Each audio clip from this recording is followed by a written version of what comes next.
And then I remember being at convention, the sister worker got up and said, and proclaimed from the platform how we depend on you people to find interest. And I remember the thought that went through my mind as she was saying that. So when did you quit doing your job? But I grew up in meeting of listening to people twice a week, expound on how much they failed. And I failed again, and I just hope I can do better. I just hope at the end of the life I'll measure up, and that's what we grew up listening to. Yeah. So as soon as they found about there's going to be a marriage, Merilla and Della came to our house to get a stop put to this marriage. We're going to get this put to a stop to keep them both from going to hell. Merilla and Della spent several days with us and plotting. That's all we're doing was plot. I'll use that. That's what we're plotting against these people in this marriage. But I could start to see that something's not right here. And one morning we got up and sat at the breakfast table, and Merilla just made the statement, "I think we should just shoot him." And it was not exactly in jest. Man, I had some wonderful news for Della and Merilla that the brothers from Nebraska are going to have supper with us tomorrow. And Merilla just flat went to pieces. If those men are coming, we're going to have to leave. And I was taken completely by surprise. I didn't. And, wow. Well, I said I invited them, and they're welcome here. So the workers were staying at your house at the time? Yeah, Merilla and Della were camped at our house. Yeah. But I let them know very plainly that they would be our guests, that they would be our supper guests on Friday evening. Well, Merilla and Della packed up and left immediately because the next day was Friday. Do you think that was just because of the marriage situation? It was the East versus West division. Okay, that's what I wondered. And it was powerful there. I learned when I was still a kid at home that Colorado was Sodom and Gomorrah. Said that he got right in his face and stamped her foot and said, "Earl Davis, you're not going to Colorado." And of course, all my childhood days, your identity was through George Walker. And if you saw people that dressed like profession people, well, you might approach them if you're a long ways. Hey, folks know George Walker? Well, now it's a lot easier. Just say, hey, y'all know Dean Brewer? He's more famous than George Walker ever hoped to be. And she finished it up and she says, "And I do this in the name of the hierarchy." Finally, I realized this has to be settled. And I knew that Scott Rosher was at Chugwater for preps, and he had just gotten his elevation. Dean Brewer had just moved to Oregon, and Scott had been elevated. And I called up Scott. I says, "I need to come visit you." Told him when we'd be there. "We'll come on over." I went home and I told Dawn, I said, "We're going to Chugwater to have a visit with Scott." And Dawn tells me today, she went reluctantly, but she will tell anyone today, I knew that after this visit, nothing will ever be the same again. Well, thank God, it was never the same again. And Scott Rosher answered, he says, "If we let these people start taking part in meeting, many of our friends will be offended. You've kicked Mom and Dad out." Mm-hmm. And I says, "That's who, they're subject to Mom and Dad. Little girl, 9 years old, you know. She has to do what Mom and Dad does." I said, "What happens to these little girls?" I couldn't even believe what I was listening to. "Oh, they just become children of the world." "Scott," I said, "I understand that you won't put a meeting in a home that has a television." "That's right, we have to have a standard." I said, "Scott, the TV is your standard?" "No," it says, "you've got a terrible spirit. I'm guarding the gate. We're not letting these people in, and I'm glad that Dean feels the same way." I just said, Scott, how's that little guard job working out for you? Man, he just absolutely exploded. I'm sure everybody. He said, I didn't say what he said. He says, I never said that. You're a liar. You're a liar. It was unreal. His face turned red. Never seen a man so angry in his life. Dawn called me up, terrified. She'd got a text from Carolyn Jacobson. 4 of us want to come for supper at 6 o'clock. That can't be good if there's 4. On February 17th, and that can't be good. I knew that. That stuff's coming around pretty fast, isn't it? Did you put water in that? Oh, no, I didn't. That's a problem, isn't it? And Carolyn Jacobson is sitting across from me. I didn't even look at her, but she says, my mom didn't have the emblems for 9 years, and it didn't hurt her. Well, my son sat by her and told me, he says, that's the first time I ever saw a worker roll her eyes. Service and getting the hall set up for the lunch, and afterwards there was Gary Paul out there about 30 yards by himself out then I just there he was, and I went out and I extended my hand, and a handshake ensued, but you'll have to tell me who you are. And the instant I said David Cronk, his hand fell out of mine and he turned to one side and walked away. Oh, that's how effective the message was that they took back. The spirit of the lady of the home had changed, and the dunce chair was back in the corner again for the divorced and remarried. Oh, and Scott Rosher had learned about that when I saw him a year later, or the next time I saw Scott Rosher, he told me that meeting you're having in your house, that's of the devil himself. But that's what got me going to that men's breakfast. And but it was absolutely astounding and eye-opening. And I mean, I get there and there's people that I thought I knew my Bible, you know. Wow. Mixed with people that do know their Bible, and it really humbles you. Mm-hmm. I finally figured out this is a book of judgment. Yeah. Of who's in and who's out. And when I realized what it was, I burned the stupid thing. And I told Scott Rosher, I says, I said the most vile thing that ever passed into my house came through the hands of the workers. And it was that book of judgment and I began to, I says, we need to understand who Jesus is. Mm-hmm. Amen. I said, Jesus is not a created being. And pretty soon, he says, you mean you're trying to say that Jesus is God? I says, that's exactly what I'm saying, because that's what the Bible says, and he was out of here. It's so freeing to know that salvation is a secure thing. And I mean, Paul went over that. That be ready to give an answer to, we're saved. We're saved. Mm-hmm. All our life we was taught that we was working at it, and we wasn't.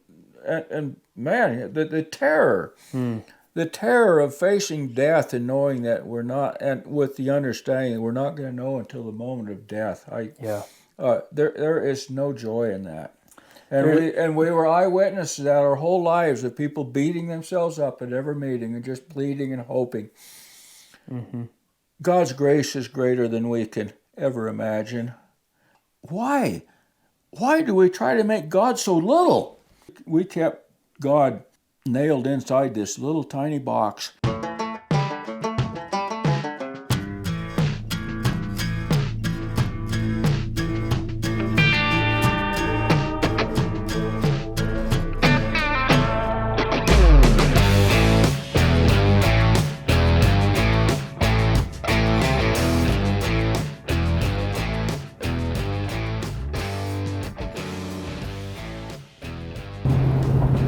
Hey guys, I'm on the road early this morning, left about 4 o'clock.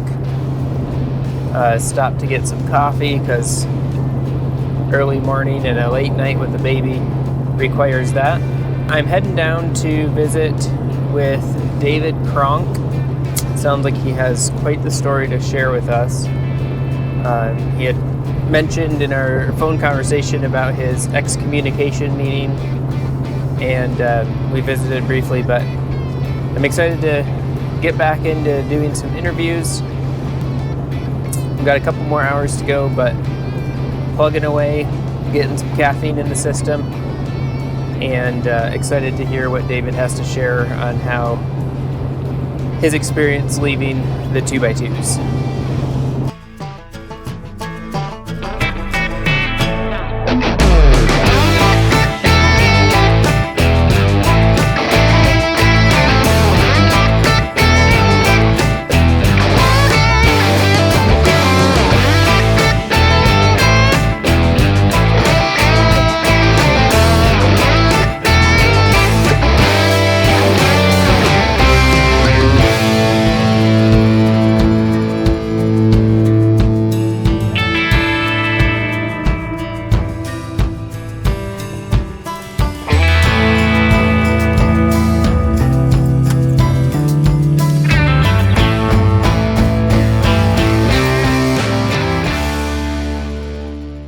Hi, David. Hey. Nice to meet you. Good to see you, David. So this is your shop, huh? Yeah.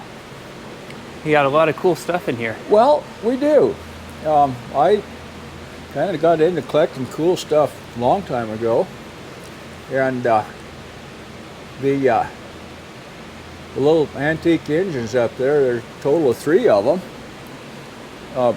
The significance is they all came out of this county. Okay. So they're local history. The doctor's buggy coming out of the Sand Hills in Nebraska, a little town called Comstock, north of Kearney, up in the Sand Hills. I think that appeared here about 1984 or 85. Okay. And it was just kind of put up there on display. But I broke an Appaloosa mare, and we put a lot of miles on that buggy. Have you? Oh yeah. Cool. That's awesome. Of course, she's gone now. But yeah, we'll kind of. Said we're going into our 50th year. We've got a handful of 3rd generation customers, and see this little conveyance here. That's kind of how you obtain those 3rd generation customers. When Grandpa brings that little kid in, and he wants to talk about trucks, and that little kid don't worry about trucks, so he's bored, so he can drive around here. There you go. Yeah. Looks like it's an adult size too. Well, it is. It's very accommodating. I mean, for people who've had too many DUIs, or maybe myself, maybe that'll be my conveyance one day. It will accommodate an adult. So, yeah. So your primary business is diesel repair? Heavy truck repair, and we do everything to heavy trucks. Brakes and wheel end work is what an awful lot. Yeah. There's an awful lot of that. Everything they did to make a truck roll easier and more aerodynamic, yeah, put more stress on the brake system. So, yeah. But we do everything from oil change to major overhaul, and that's what's happening back here. This is a repower here. Went from an N14 Cummins with a burned up bottom end to a Caterpillar. You got a windmill back there. Are you fixing that up? I am. I've had that for several years, but it was a mill that came off of Rollin Sur's place that lived next door to us when we lived back in Nebraska, and that was one of his windmills that I purchased a few years ago, and did a complete rebuild on it, and I've got a well at the house and a tower to set it on. It'll be awesome. A working model when I get done. Yeah. I'm really looking forward to it. I hope to have that done this fall, and maybe I'll get it done this winter if it stays open like it's been. Yeah. This is where this is the repair shop, and the other side is the maintenance and lube shop. Have 2 drive-through bays here, one with a 100-foot. If I would have known you guys were here, we could have pulled our trucks in, because we came through here all the time. Oh yeah? But we had a guy up in Rapid that would do our maintenance. But oh sure, yeah. I guess this is an 80-foot service pit, and I kind of got some ideas and had the design engineered with the lights in the sides, and and enough rebar in there that we can have a 10-ton point load off of that rail, which has worked out really good. Cool. So all of our oil goes into the gray tank back here, and that's the supply for our heating system. And I have 3 of these clean burn waste oil furnaces. Nice. Yeah, that's smart to do. You might as well reuse it. Yeah, that's how we heat the place. Works good. So, well, let's run. Let's head out, huh? Sounds good. Let's get down to it. Let's go for it.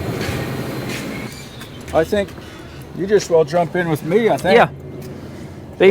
I do it sometimes, but they frowned on me driving when I'm filming. So. Oh, sure. Is it okay if I leave my truck here, though? Oh yeah, mine's the old rusty Dodge over here.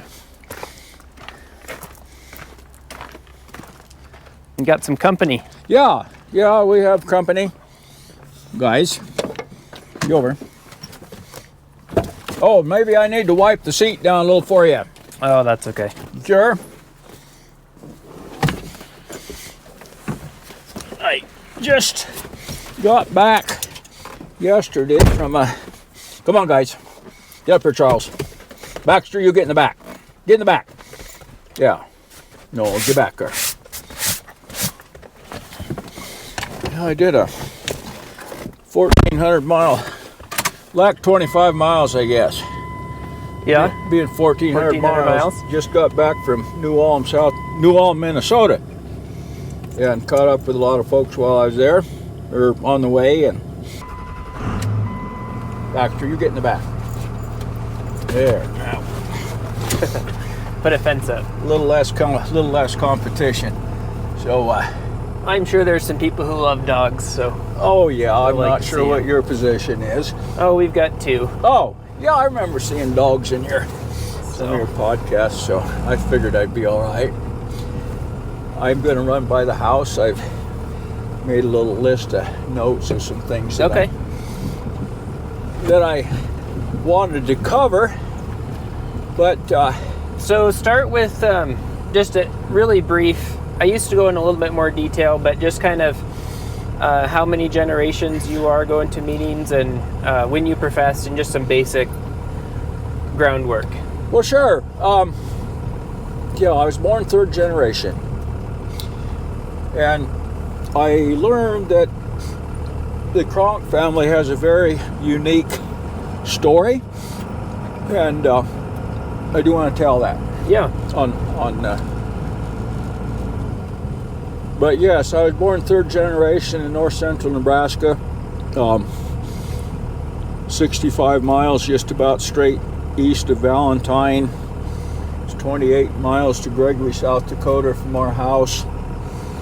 And when I was a kid, we knew the South Dakota workers better than we did our own in Nebraska, because it was closer. And in those days, the South Dakota workers would come home with us. And that was back in the days before field cars. And their transportation to where they was going, and the gospel meeting was the meeting place, and we, as little kids, we loved it when the workers came to our home, and it was always a big downer when we're going to the gospel meeting and they come out of their room packing their suitcases. We know the visit is over. But we had very kind workers in those days, and they interacted with the family, and they helped in the kitchen, and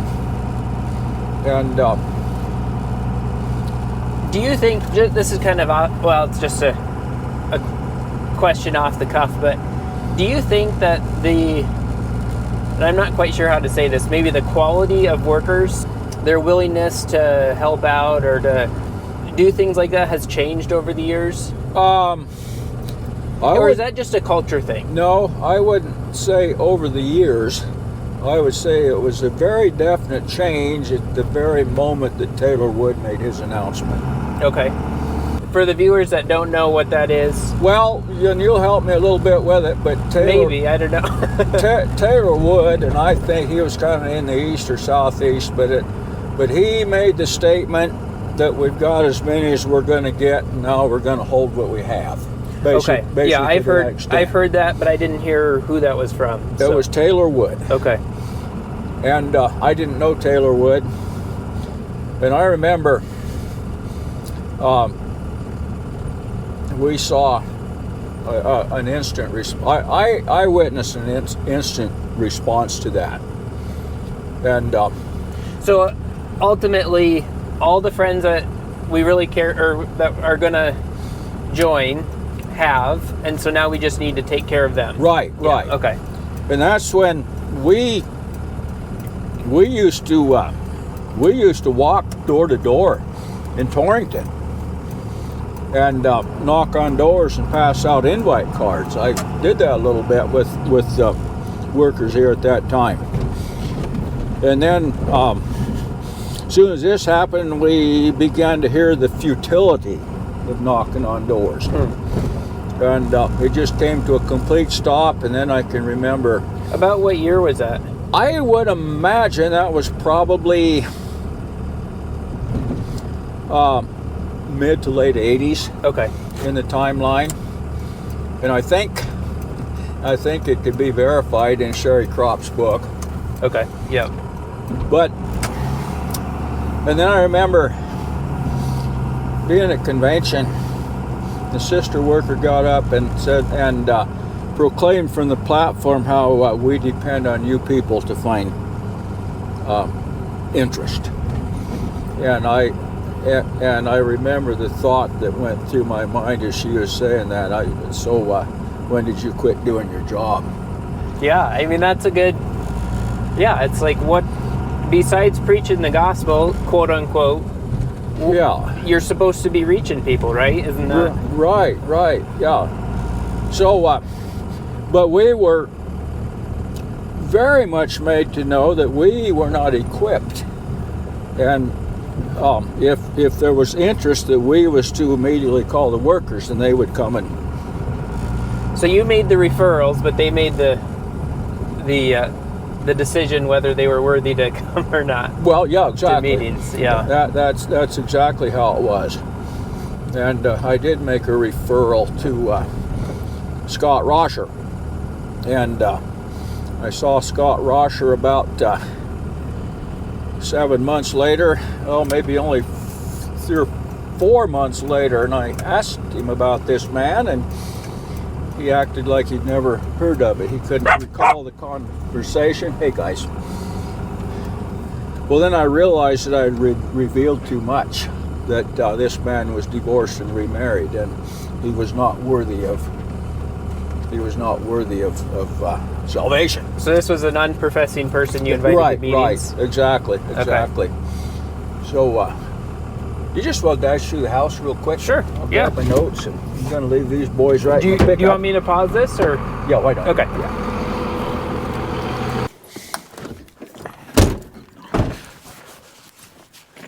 So, my Cronk family has a very unique story. Okay. Of listening to the gospel. So I kind of showed you some of my wood projects. This is my most basic woodworking tools right here. There's my... that is a cool... Is it still functioning? Oh yeah. I haven't used it for quite a while. But several years back, we got access to 2 tree rows here,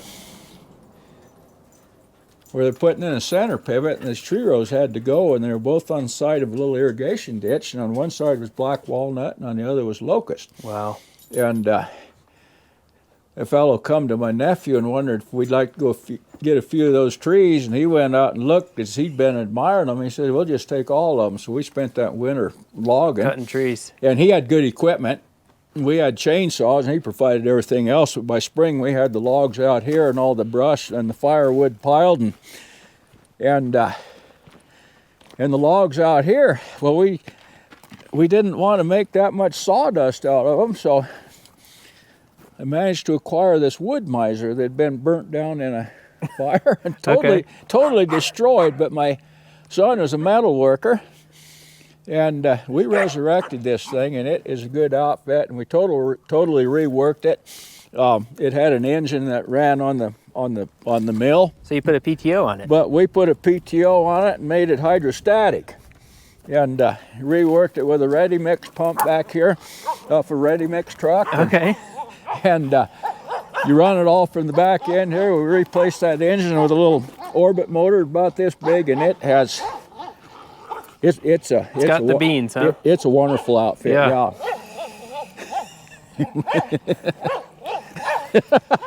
So Yeah, that's awesome. so my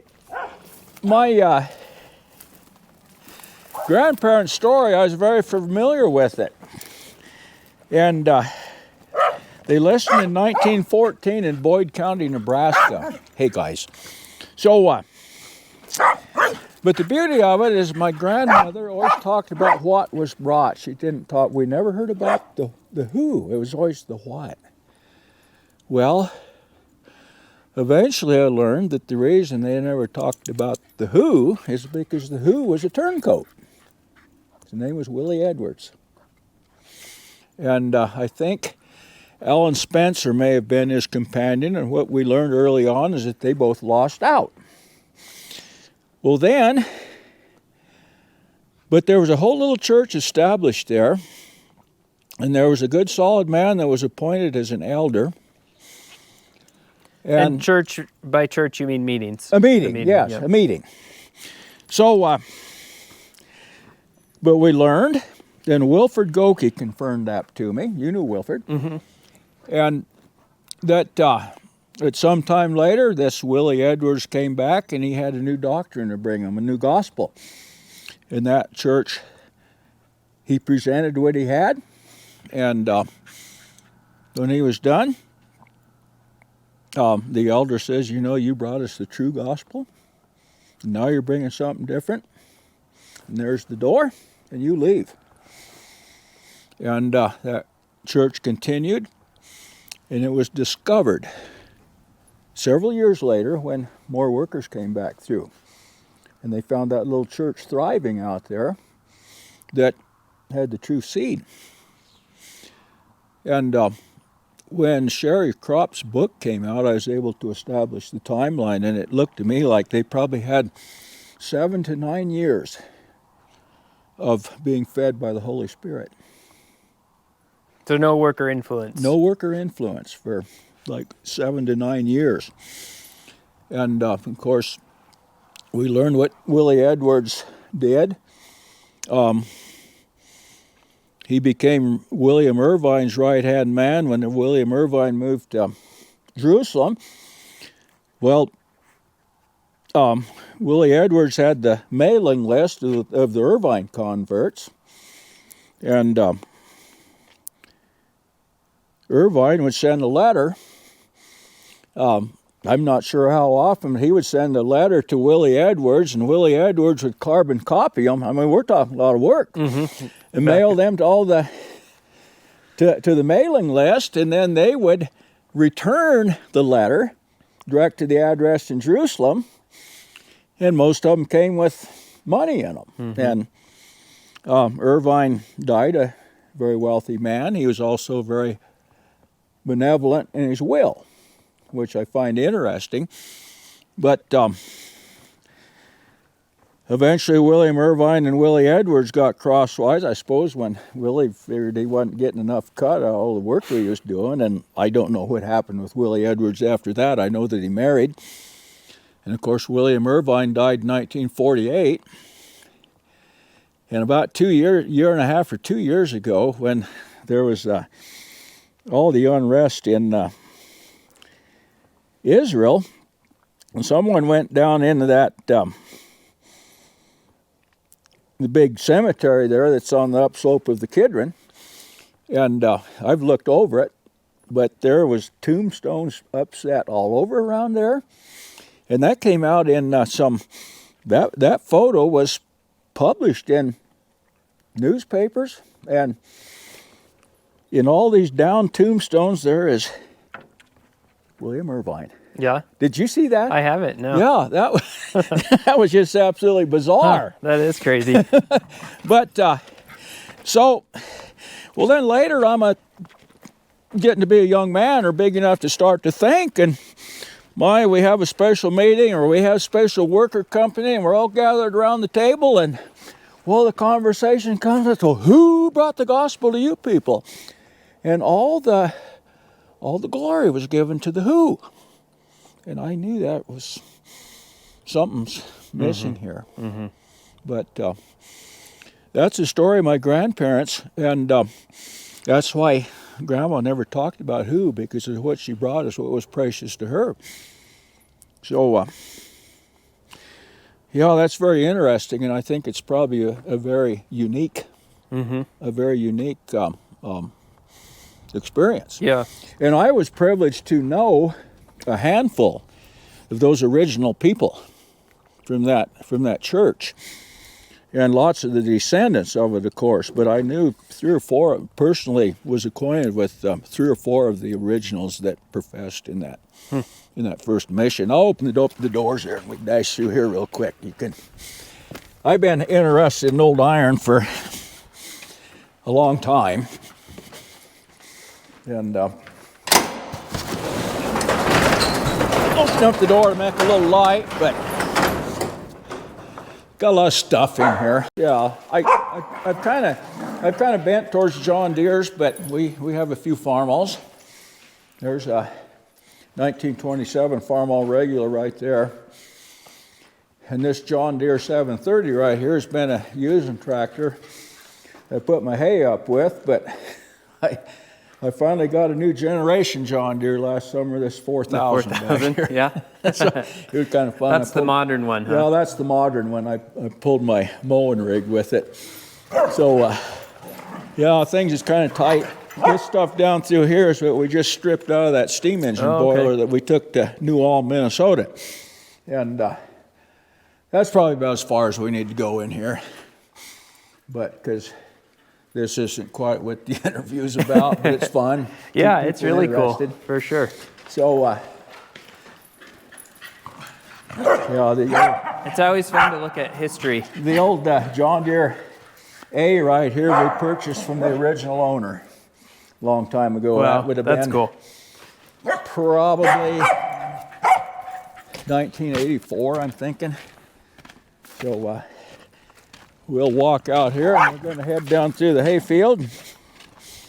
Get these dogs a little further from the road. They just love it out here. Yeah, you can tell. Give them a chance to run. So I got a little pickup to do out here.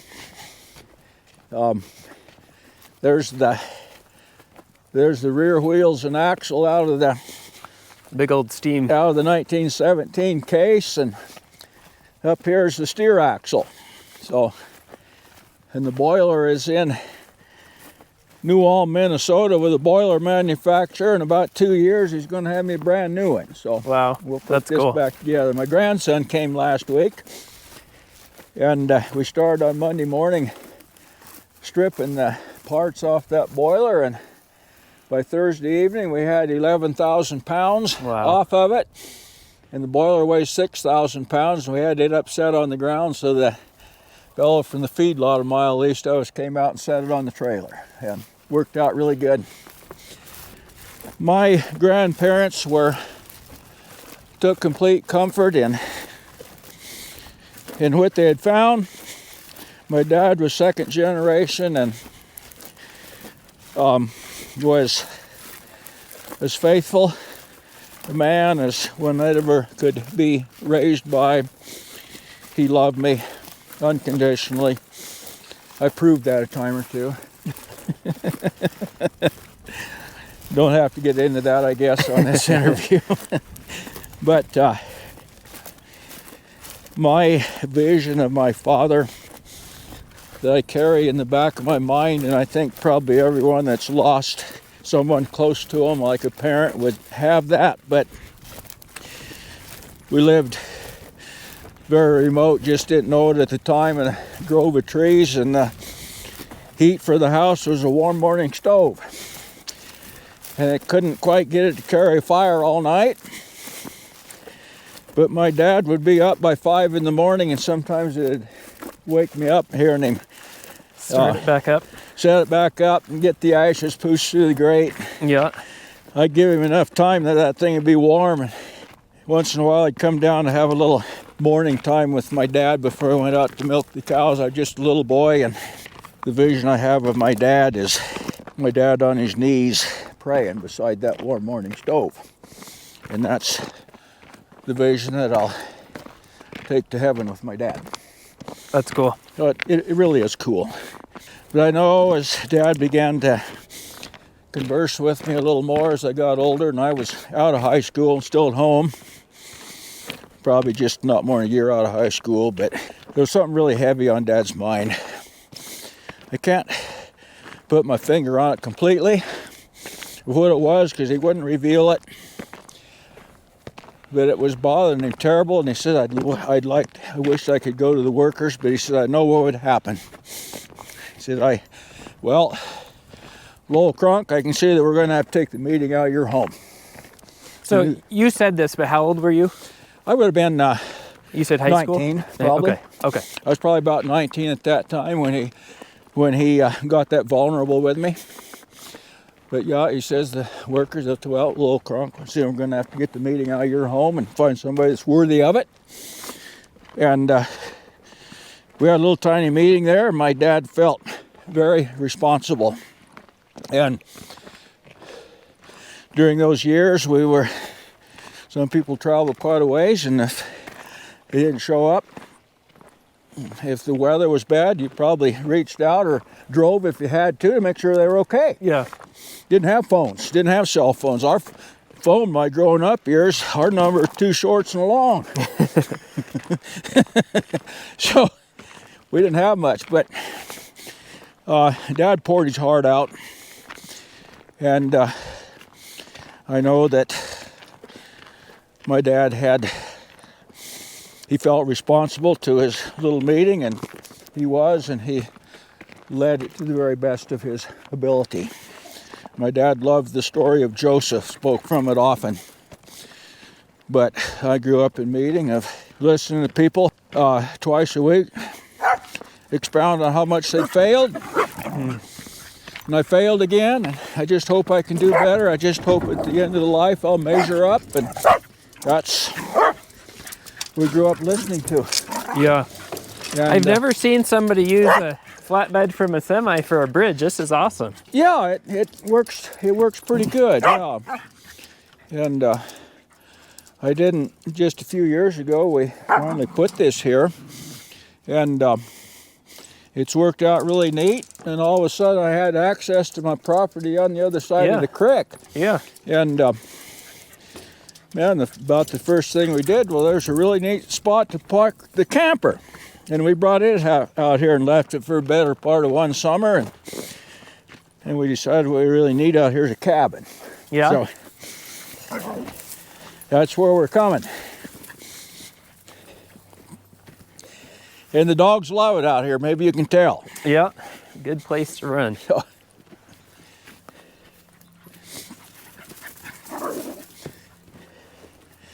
I came out here about 7 this morning, and got this place ready for us, and it's right.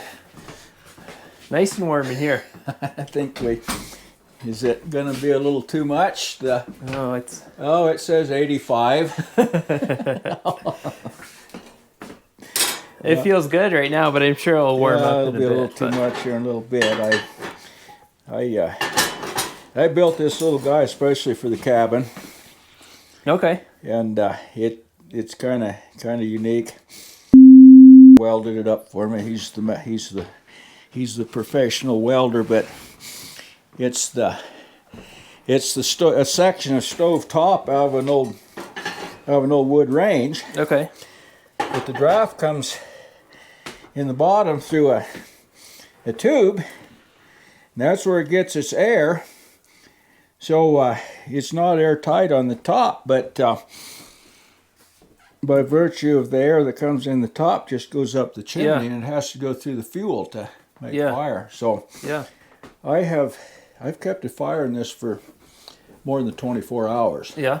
But the trick is to put a big old log on the bottom, and then this whole top will lift on. You can put in a big one, and then and then you start the fire on top of it, and we're down to that big one now. And that is a exhaust pipe off of the 70? Yeah, that's a 5-inch exhaust pipe off of a truck. Yep. You got it. I went to an old man's place. He was deceased, but kids was dispensing with stuff, and I found some legs to put on it. And it's cool. It's turned out really good. So did they tell your dad why he wasn't allowed to have meetings anymore? No, that never happened. Oh, okay. Dad said this is what would happen if I went to the workers. He understood what would happen if he took his concerns to him, so he kept it to himself. But he shared it with me. And that was kind of an unforgettable experience. I left my notes in the pickup. I'll run back and get them. Okay. There were a few things I wanted to cover. All right, so that's a little bit of your background, growing up years and stuff. So on the phone, you talked about your excommunication meeting. So I don't know if we want to jump to that next or if you want to go anything in between, but I'm really curious because you don't hear of too many like official excommunication meetings. And maybe there is more than you hear about, but... Well, I'll kind of give the lead up to that. And I'll use my own name.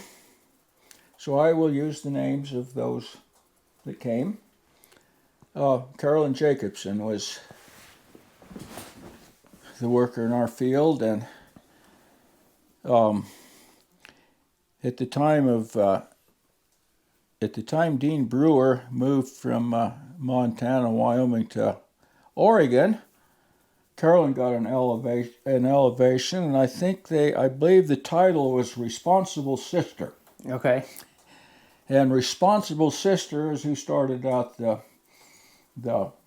young ladies that were... Yeah, I think I've heard that term before. That had offered for the work. So we watched one young lady just become devastated under Carolyn Jacobson.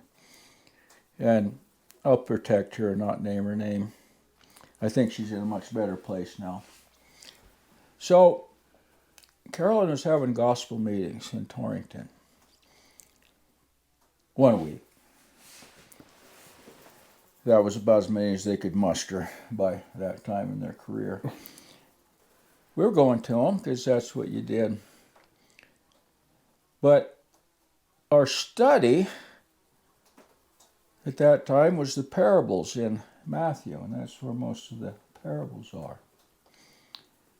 Well, I was pretty intrigued by the study because my eyes were starting to come open, and we was studying the parables in Matthew 13, but just the first one's not the last one. Parable of the tares. And previous to that, we had a Bible study, or the Wednesday Bible study was always shut down when if there was gospel meetings, but this time we had been not told to stop the Wednesday study, and the gospel meeting was not. It was during the week, but it was not on Wednesday. So we continued the Bible study. Yeah. Well, cat got out of the bag, and Carolyn found out, and she let us know that we had no business having a Bible study while there was a gospel meeting, and the reason was that we didn't want anything to be expressed at the gospel or at the Bible study that would take from what she had to present in the gospel meeting. So she took over the study at the gospel meeting? So we went to the gospel meeting, and she would kind of follow the study. Okay. So the Bible study, the Wednesday night meeting, had been shut down and was overridden by the gospel meeting. So she wouldn't want anybody to contradict her. Right, exactly. Went to the gospel meeting one evening, and the study was Matthew 13, and she went over the tares, but she did touch,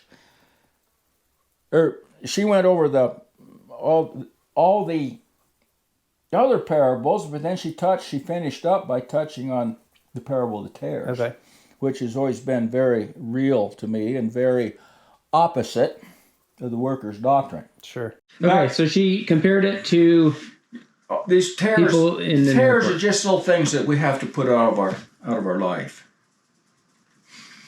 Like just check it at the gate. I was devastated, and I got home. I wrote Carolyn a letter. But at this time, you're full blown professing. Oh yeah. Okay. But I could see that this train's running off of its tracks. Sure. It's getting derailed. So I wrote a letter to Carolyn, and for years our address is where the workers' mail came, and we forwarded it from that address. So that made me privy to the little black book. Okay. And so I had all the contact information. But I wrote Carolyn a letter and told her what the parable that let her know that isn't what the parable of the tares is. Mm-hmm. Well, in just the amount of time that it would take for Carolyn to get that letter, my wife Dawn got an email that we have purchased a post office box in Casper. Thank you very much for what we've done, something to that extent. Yeah. So that was when I fully understood that was the answer from the letter that I wrote her, that when they took this privilege away, because that was the ones that forward the mail, they're just a little bit above the regular. Yep. So we were back down to a regular. I didn't have a problem with that. Well, then, divorced man came to our meeting. I'd known him as long as they'd been out here. Yeah, his wife left him. This man mourned for a few years, and then he found a very godly woman. And not part of the worker church. And he cohabited with her for several years, and this is where the workers have absolutely cheapened marriage. The cohabitation, everybody knew, but it was okay. Until they went through the legalities at the courthouse. And instantly, the worker in our field was Sue Gilly. I'll go ahead and name names. She came to me with a excommunication letter that she was going to send this man and asked me to approve it. So meeting was in your home at the time? Meeting was at Norman Middlesworth's home. Okay, so not your home. Not my home. Okay. No. I'll lead up to that, to my eldership. Okay. I guess I remember my outline. I said eldership to excommunication. But this is all part of it. Sue Gilly brought me it's like this. There's only two men in the meeting. Okay. For years, Norman and I took turns giving thanks for the bread or the cup. Okay. Because no women would allow it in that meeting? Would step forward. Oh, okay. Oh, Ralph Sines, I did appreciate him, but he was the one that years before this that told us that the women had been set free by Jesus also, and it was okay for them to give thanks for the bread and wine, and they kind of did for a month or two, and then it got back to the old routine. I'll back up a little bit and talk about my childhood days there. The meeting we went to was Clinton Von Heater's about 30 miles west of us. And one day, he had the audacity. He gave thanks for the cup, and now I said, would a sister give thanks for the wine? Or he gave thanks for the bread. Would a sister give thanks for the wine? And I'll tell you, that hit the floor so loud that it made a thud. And we waited and waited and waited and waited, and finally, our neighbor, Nell Sir, gave thanks for the cup. And on the way home, my Grand Cronk was just, she was just terrified of what had happened. And Clinton learned his lesson. He never did that again. Yeah. So I got off on a rabbit trail there, but that's okay. So this letter was brought to me to approve because, Sue Gilly came into the field, And this new sister's come to a field been inhabited by brothers for quite a while, and there's always house cleaning to do to clean up behind the brothers. And so she came to me. She said, would you be willing to be a deacon? Well, I just thought I'd better find out what her version of a deacon was. Well, because I knew quite a bit about a deacon from reading in Acts.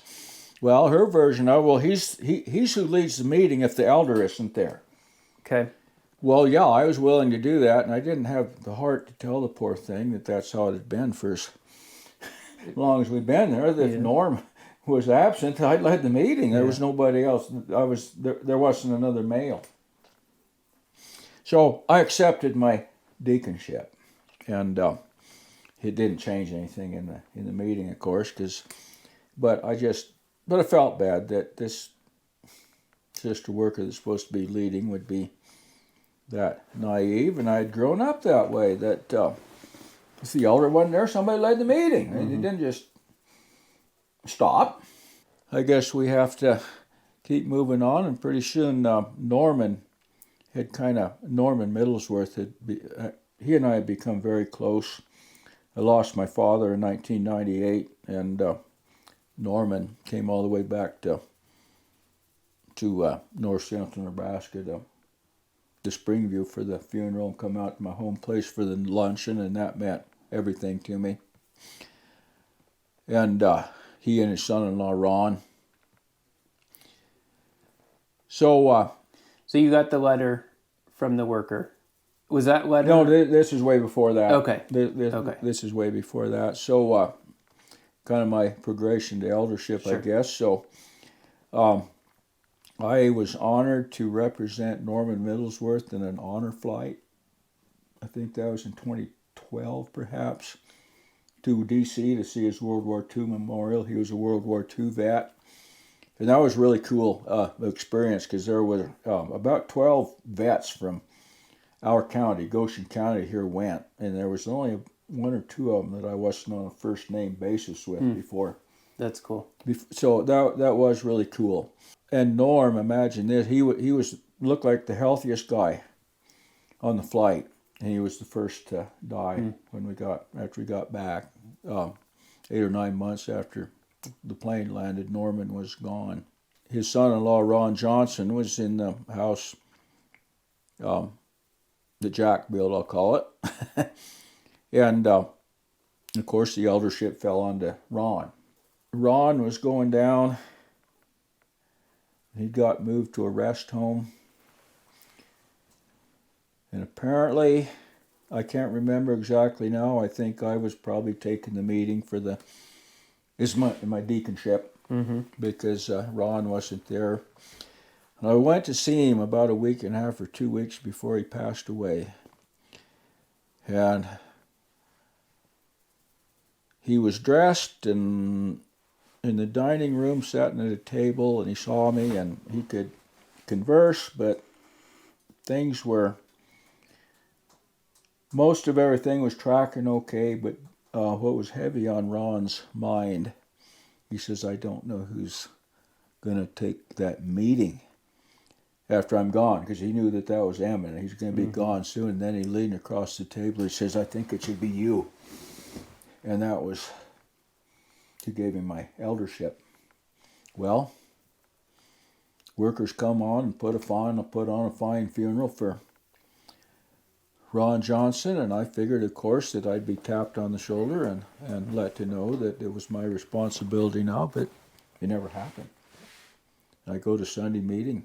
I go to the meeting the next Sunday, and I led the meeting.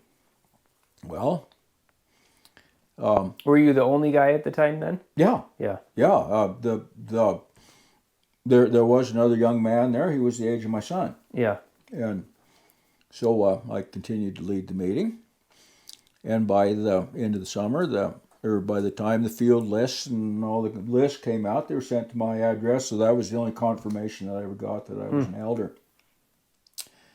So I continued being an elder, and I was an elder at the time. Carolyn Jacobson gave her discourse on the parable of the tares. And finally, in the meantime, my mother-in-law, who had been forsaken by her husband that sought out a gay relationship, I'm sorry. I will just have this taken care of. I envy the flip phone, by the way. I'm glad you do. When I can't buy another one of these, I'll be back to 2 tin cans and a string. Yeah. And that'll be adequate. Yeah. So,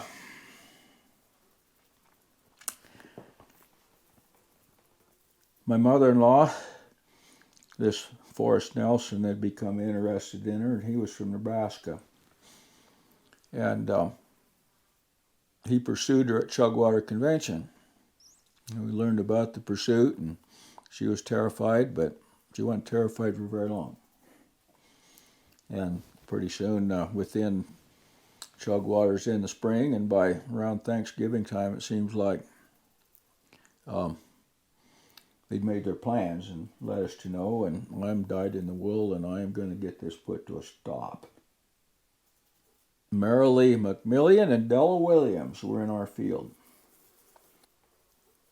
Merissa was a loose cannon, and Della, I love her. Always will. And Della was being enabled to be in the work another year or two by Merissa taking the lead. So as soon as they found about there's going to be a marriage, Merissa and Della came to our house to get a stop put to this marriage. So this was your mother-in-law marrying this other... Marrying the man from Nebraska, Okay. the widower from Nebraska. And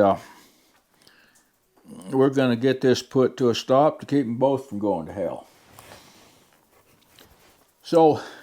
And for those who don't know, under the assumption if you're divorced, you can't get remarried. Exactly. You have one chance at marriage, and the only way there can be a second marriage is if there's a death. Mm-hmm. So on one side, he was widowed, but she wasn't. Right, Yeah. exactly. So I had visits with Forrest, I'm absolutely ashamed of the things I told him. And, I remember Merissa and Della spent several days with us and plotting. That's all we're doing was plot. I'll use it. That's what we're plotting against these people in this marriage. But I could start to see that something's not right here. And one morning we got up and sat at the breakfast table, and Merissa just made the statement, "I think we should just shoot him." And he was not exactly in jest. But poor little Della, she sat there, and her poor old face would pucker up. And I'm not good at mimicking people, but she says, "I don't think we should shoot him," and she was terrified. Mm-hmm. Well, this went on about another day, and we just seldom have gospel meetings in Wyoming, so we were freely going to the gospel meetings. At that time, they were going on in Mitchell, Nebraska, just 20 miles east of here. None other than John Smart and there you go. The guy from North Dakota. Leroy Sanford. Okay. Leroy Sanford and John Smart. Well, I suddenly realized, we've got to get Forrest is from Nebraska, so we got to get the Nebraska camp on our side. So I called up John and Leroy and invited them for supper. Come up on Friday for supper. And they gladly accepted. They were seeing us every week at their gospel meeting down in Mitchell. And I had some wonderful news for Della and Merissa that the brothers from Nebraska are going to have supper with us tomorrow. And Merissa just flat went to pieces. If those men are coming, we're going to have to leave. And I was taken completely by surprise. I didn't. And, wow. Well, I said I invited them, and they're welcome here. So the workers were staying at your house at the time? Yeah, Merissa and Della were camped at our house. Yeah. But I let them know very plainly that they would be our guests, that they would be our supper guests on Friday evening. Well, Merissa and Della packed up and left immediately. Because the next day was Friday. Do you think that was just because of the marriage situation? It was the East versus West division. Okay, that's what I wondered. And it was powerful there. And a few years previous to that, I had been let known to it after the fact when Lloyd Wilson passed away. And Lloyd Wilson came to we learned that Lloyd Wilson wants to come and present the gospel to his people because he was raised over here by Slater, Wyoming, about 40 miles from here, the way the crow flies. Well, Lloyd Wilson is coming. Next thing I know, he's going to arrive at my house. Imagine that. Well, man, I'm just in anticipation of Lloyd coming because we had just had a terrible experience of a man that was divorced a time or two, marrying a lady, lived in Wheatland, Wyoming, and his wife had professed, and he couldn't take part, and she could, and then the little boy professed that was her little boy, and everything was going well until a new worker came from the West Coast because we'd been taken over by the West. As soon as he got there, he had to stir the pot, and he went to that home and told him, we can't take a gift from you because you've been divorced. And it was the end of it for that whole family. And this was a young worker from the West, and I think he went by himself. I'm not sure if he even had a companion or anything, but he saw housekeeping that needed to be done. Well, the couple got offended and never came back to meeting again, and it's heavy on my mind. And Lloyd Wilson is showing up, and he showed up at our house, and of course he kind of remembered me, and it was outside, winter day, it was warm. And I had a bunch of cottonwood logs to split out there, and he loved to split wood, but he's going to be with Gary Paul. Gary Paul don't let him get a hold of the axe. Well, anyway, Lloyd showed up, and I didn't. I tied into him immediately. And Lloyd, I said, well, what happens? He'd been in the Southeast for a lot of years, and he was coming back here to finish up his life, and poor old Lloyd, I poured out about these little kids. I said, these little kids, and then I says, Mom and Dad get excommunicated. They get kicked out. And I said, what happens? And I said, it brings me to tears today to think about it. Lloyd's an old man, and his face got red, and he began to quiver, and big old tears began to run down his cheeks. They gave me one of the best answers I've ever heard. He says, I don't know. He'd come far enough. He finally had wisdom enough that he didn't have all the answers. I really appreciate that. Well, within about a year, Lloyd was dead. The funeral was in the Chugwater Convention shed. People pony up for luncheons here really good, like they do everywhere. And there was most of the workers carloads of workers came from Colorado, and enough was made for everybody. And I found out after the fact of what happened, and the Colorado workers were let to know that they were not welcome at the luncheon. They came to the cemetery and went back to Colorado, and that got hushed up as best it could. But that's when I knew something. Well, then here's. And previous to that, I'd had this conversation with Lloyd. Well, that's all part of my experience. Mm-hmm. I'm thankful for every one of those incidents that helped my eyes open. It's crazy about the workers, though, the East and West thing. It's just crazy, isn't it? Well, I learned when I was still a kid at home that Colorado was Sodom and Gomorrah. Yeah. Because we had relatives that was my dad's brother-in-law, Lynch, Nebraska, and we needed a drier climate. And Dad told me the story himself, that he had chosen my uncle's dad. He had chosen, I'm going to go to Denver. I'm going to move to Colorado. And he said, and this little worker, I think her name was Effie Cantrell, a little slight woman, I don't remember her, but said that he got right in his face and stamped her foot and said, Earl Davis, you're not going to Colorado. And I remember that and Dad didn't understand at the time. Well, they chose Riverton, Wyoming, and that was okay to go to Riverton, Wyoming. But finally learned that this was the only way that the East and the West would be united would be in Haiti, Colorado. And of course, if you read Sherry's book, it tells that account that George Walker and Jack Carroll got, the cabin was too small on the trip across, I guess, and they got at each other's throats. And when they got off in New York Harbor,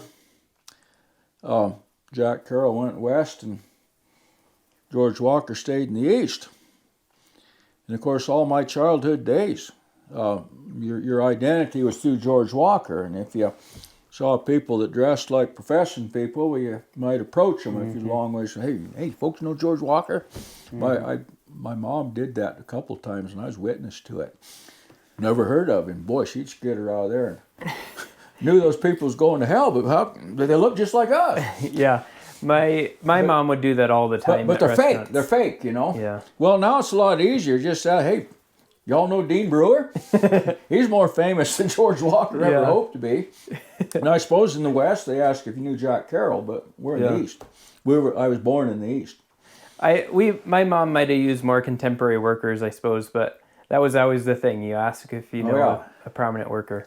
So Ron Johnson gave me appointed me my eldership, and then it was confirmed.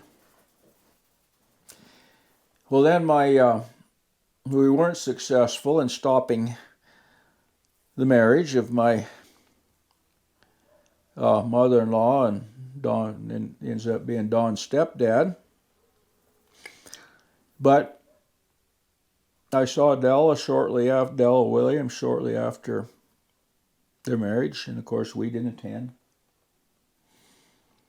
And I asked Della, I said, now they're married, I says, what do I do?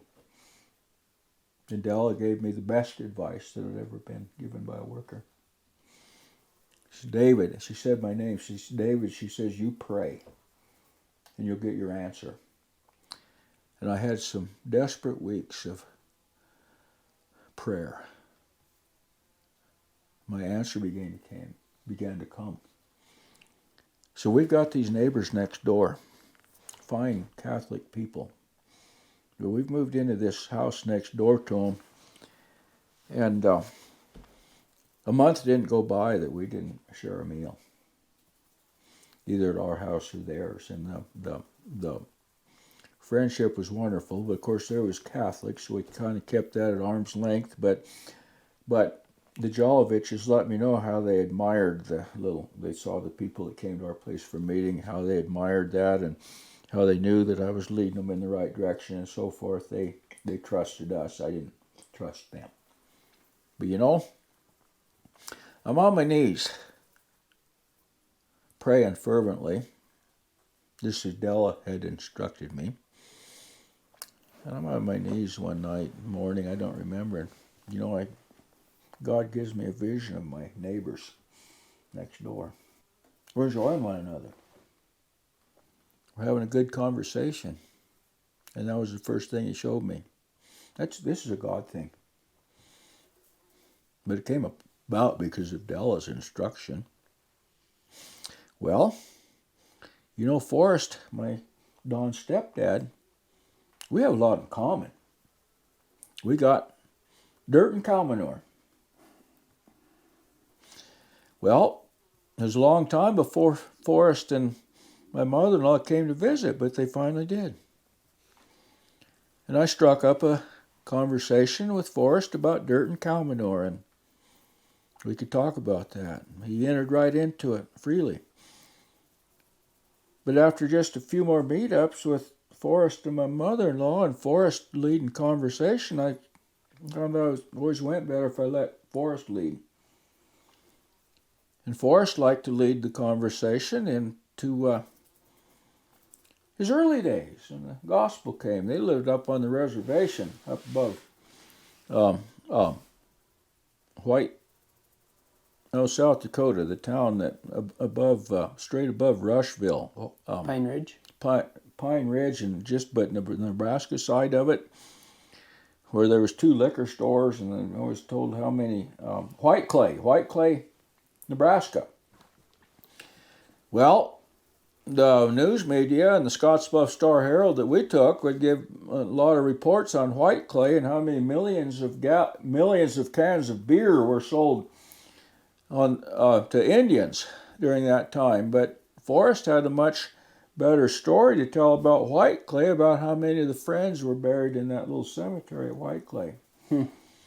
So we had made amends with Forrest and my mother-in-law Lilian, and 2 different years in a row we rode the Heritage on Labor Day week, Memorial or maybe Labor Day weekend. I think it was Memorial weekend. We went up to and get up there Sunday afternoon and spend the night with them. Get up the next morning. There's always a study. That was a given. And then Forrest said, "What do you want to do today?" Well, I said, "I'd like you to take us up to White Clay to visit that cemetery." Man, he was just thrilled. And we jumped in their rig and went up to White Clay, and we must have spent an hour in that cemetery. And Forrest knew where everybody was buried, and there he'd be standing over a grave. And he talked about that little lady there, this fellow over here, that they knew their connection from way back. And it was really precious. It was astounding. Well, the following year, the overnight in the study, what do you want to do today, Forrest? I said, I'd like me to show you your ranch and the house that you built for Hazy. That was his wife, Hazel Sandoz.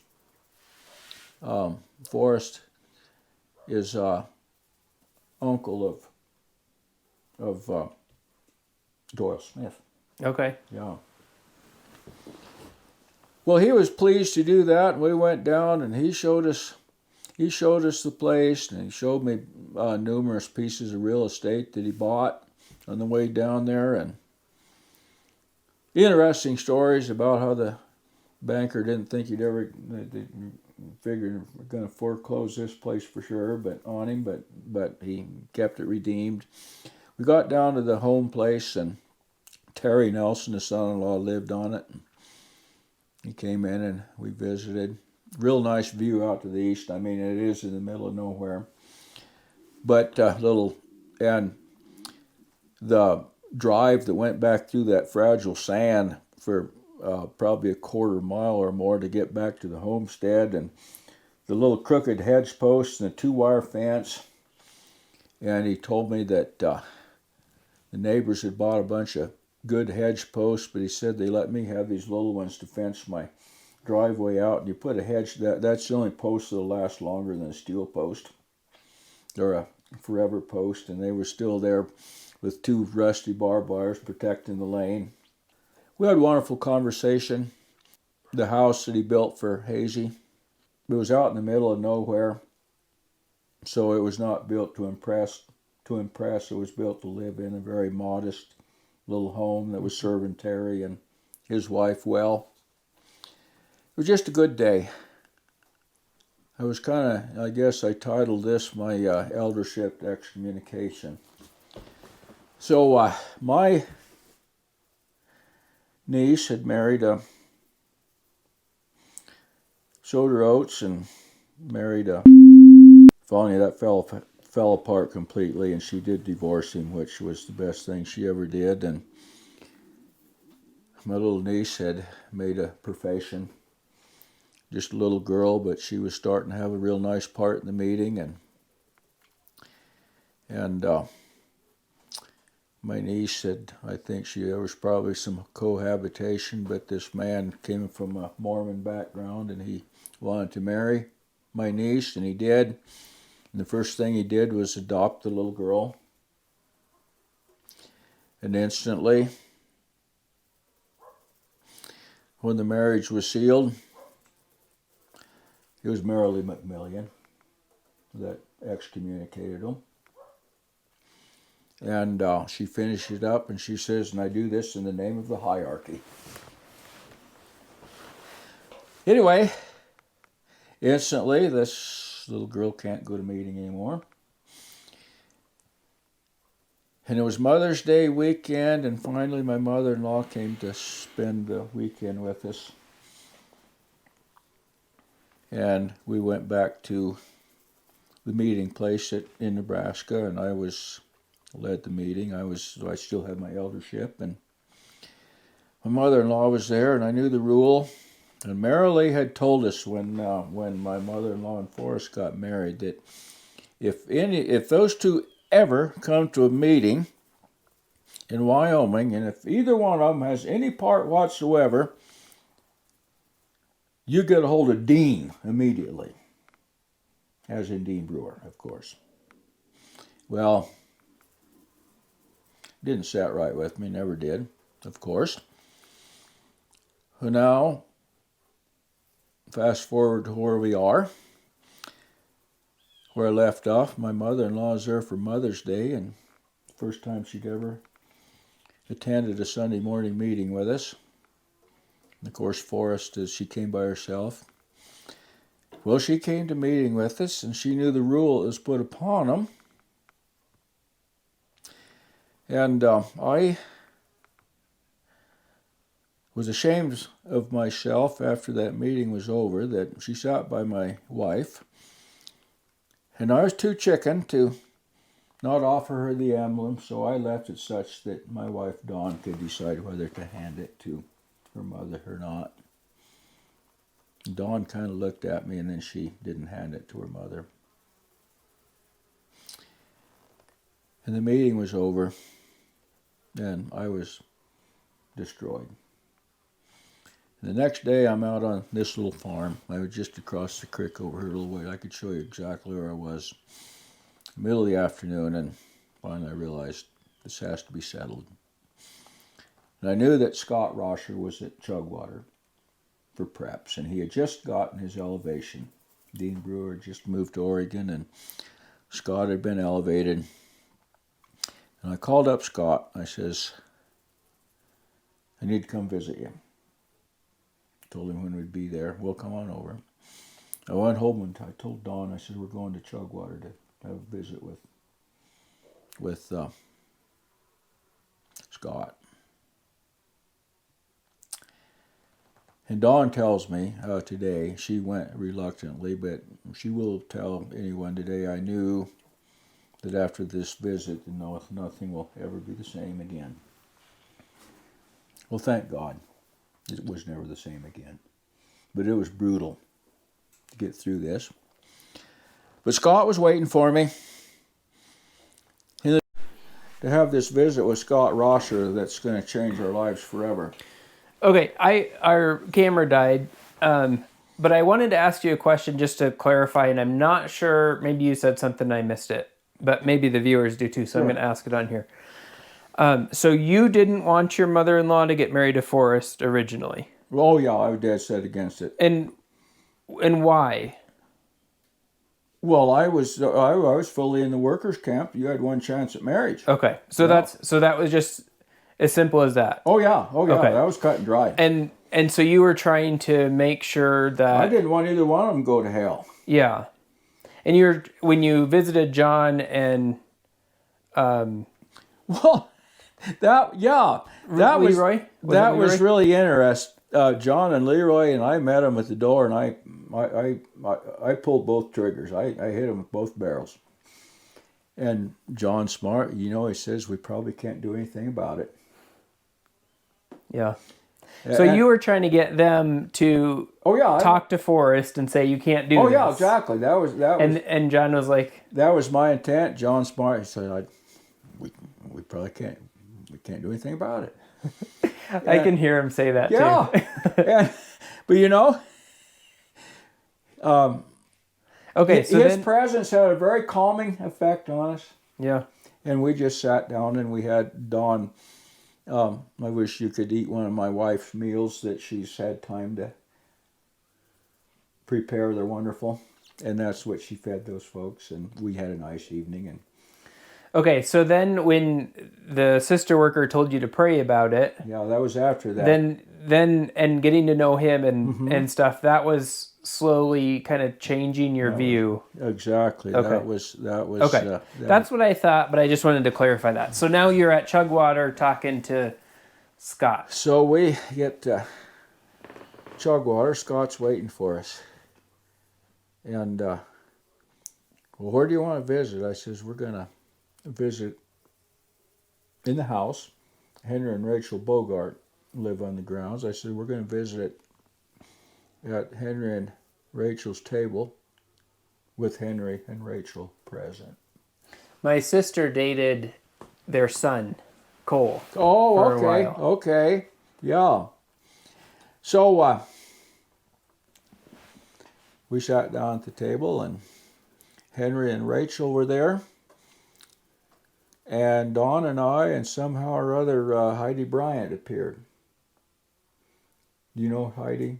I don't. Worker.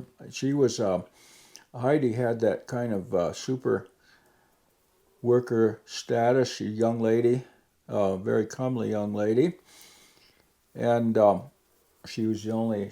I can't remember her circumstances, but she came from the outside and then she went into the work. So Okay, so gave she her- was the celebrity. prodigal child. Yeah, she was a celebrity. I guess prodigal status. child wouldn't be right if she No. never left. No, she was. Yeah. She came from the outside. Somebody snared her. But anyway, in that whole visit, Heidi just sat there, poker faced. I'd say she didn't reveal a thing.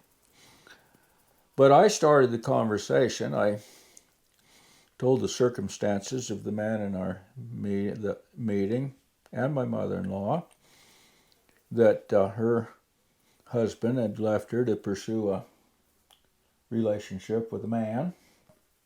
I mentioned the parable of the tares to Scott, and he acted like he had never heard of the parable of the tares. He just blew it off like it wasn't even in the Bible, but he did know the parable of the tares because at one point, oh, the field is the world. Yeah, that's the answer. The field's the world. Yeah. So, well, what brought me to this is we had been studying John's Gospel. And first of all, we studied the woman of Samaria.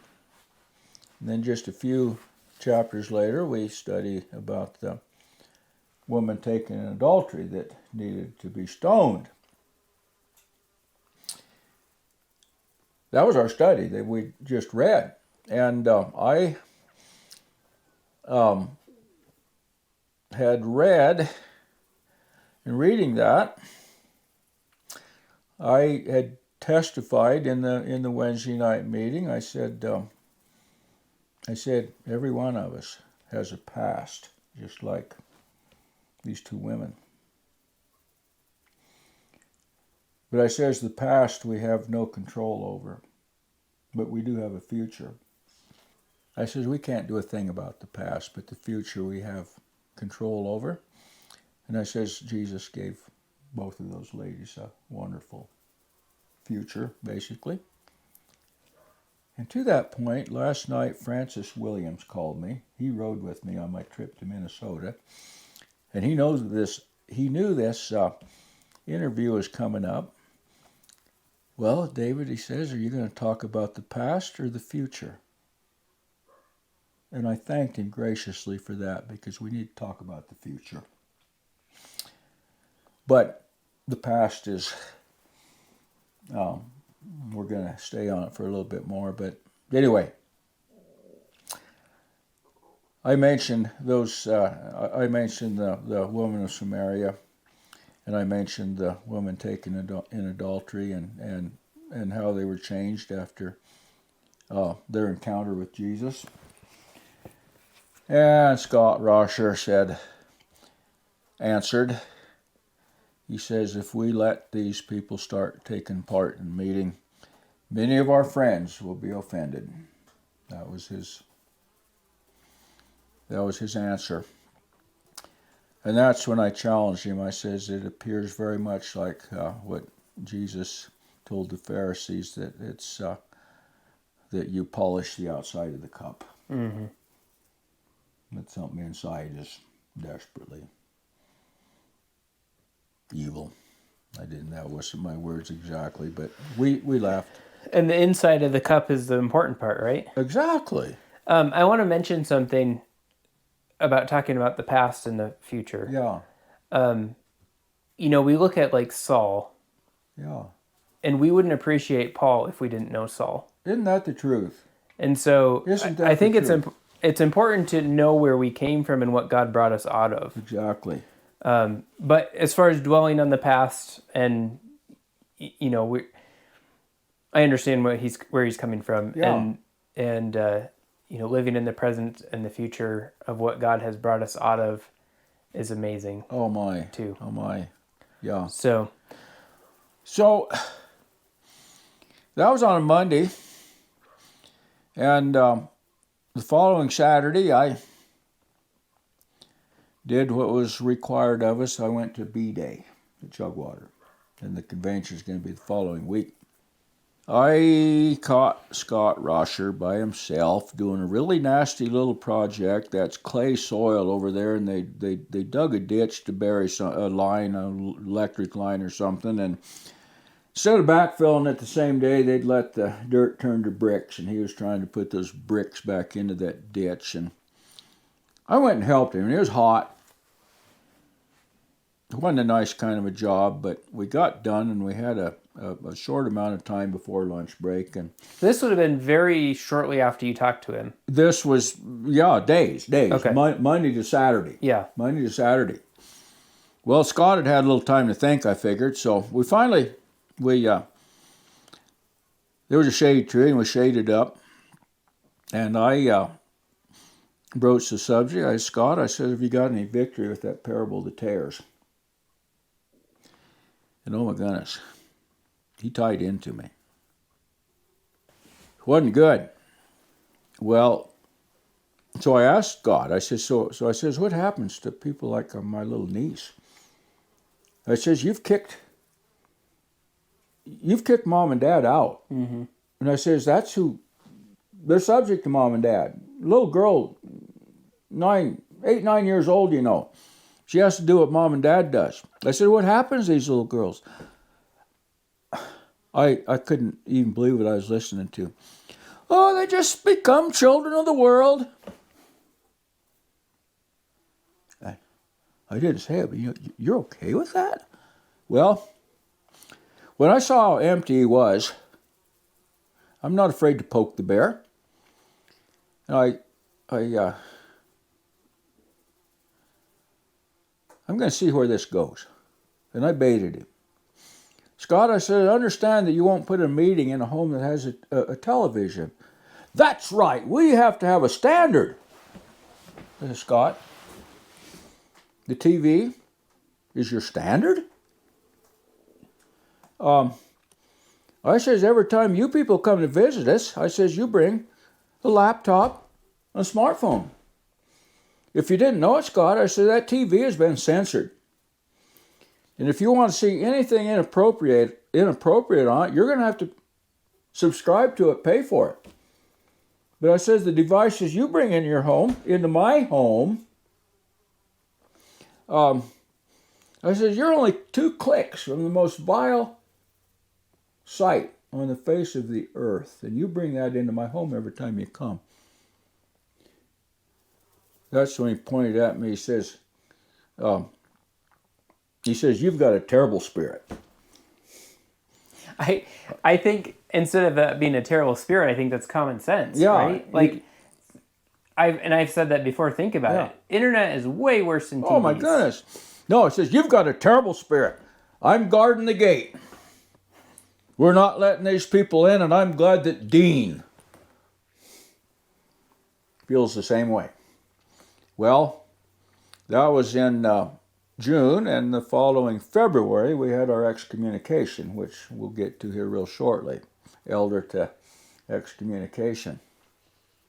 About a year after that, and I'm still trying to hang on, we went to the Cheyenne special meeting, and Dawn, when Scott spoke, and Dawn went with me, but she got up and left when he spoke. And I should have never taken her there, but Special meeting was over, and there was Scott. And I went over to him, and I just said, Scott, how's that little guard job working out for you? Man, he just absolutely exploded. I'm sure everybody. He said, I didn't say what he said. He says, I never said that. You're a liar. You're a liar. It was unreal. His face turned red. Never seen a man so angry in his life. Anyway, that's how we parted from the Cheyenne special meeting. And so our excommunication came the following February 7th, 2017 at 6 o'clock. I'll never forget that date. I hope I can, but I can always recall it. Kind of like the World War II vets in our generation of our parents to remember December 7th, 1941. Dawn called me up, terrified. She got a text from Carolyn Jacobson. 4 of us want to come for supper at 6 o'clock. That can't be good if there's on 4. February 17th, then that can't be good. I knew that. Dawn told me, terrified, what do I do? Well, I said, you tell him yes. I asked him about the night, which Dawn did, and it fired right back. Not this time. Won't be there for the night at this time. Well, then I knew. Well, I had trust in Stanley Morrison, and he was on the Nebraska side, and I called his number. He was at Alliance, Nebraska, hour and a half from here. I said, I have to have a visit with you, Stanley. And he told me where he was, and said we'll be here in an hour and a half, and we were. Knocked on the door of the house, and they showed us downstairs to Stanley's room, and I poured out to Stanley everything that had brought us up to this point. Stanley listened patiently, and at the end of me talking, Stanley says, David, he says, what you've told me is unbelievable. But I know you, and I trust you, so I know what you told me is true. He says, I hope it's not what you think it is, but if it is, he says, don't try to defend yourself, just defend Jesus. Well, that sounded really good advice. Well, we're about to leave. Oh, one other thing, he says, don't be alone. He says, you have a witness at the table with you. Oh. So we left. That was may have been my last conversation with Stanley Morrison. It probably wasn't. Anyway, we went home. And the day is approaching. We chose my son and daughter-in-law and their two little children to be our witnesses. I had cows out here to feed. So I left work in time to come out and feed my cows and get home. February 17th, you might understand the temperature. Got home in time to take a shower and clean up for this supper of these that we're going to have with these chosen ones. And I opened up the door, and the 4 workers are going to be Scott Rosher and Robert Corfield and Carolyn Jacobson and Orlinda Williams. It's in her first year in the work and being tutored under Carolyn Jacobson. So the entry door that we came in, you were just there. It's about this far from where the table was, and I get to that door and open it up, and that blast of cold air hit Carolyn Jacobson in the hind end, and she didn't even notice it. But the rest of them were facing me, and they all had some kind of a nod or a greeting as such, and I forced Carolyn to have one. I sensed the Spirit instantly. So I took my shower, and we came back, and I told Dawn, I says, you feed them the best, and she did. And I walked in, and everybody sat down at the table, and I sensed the Spirit. So I committed my first offense of the night I gave thanks for the food.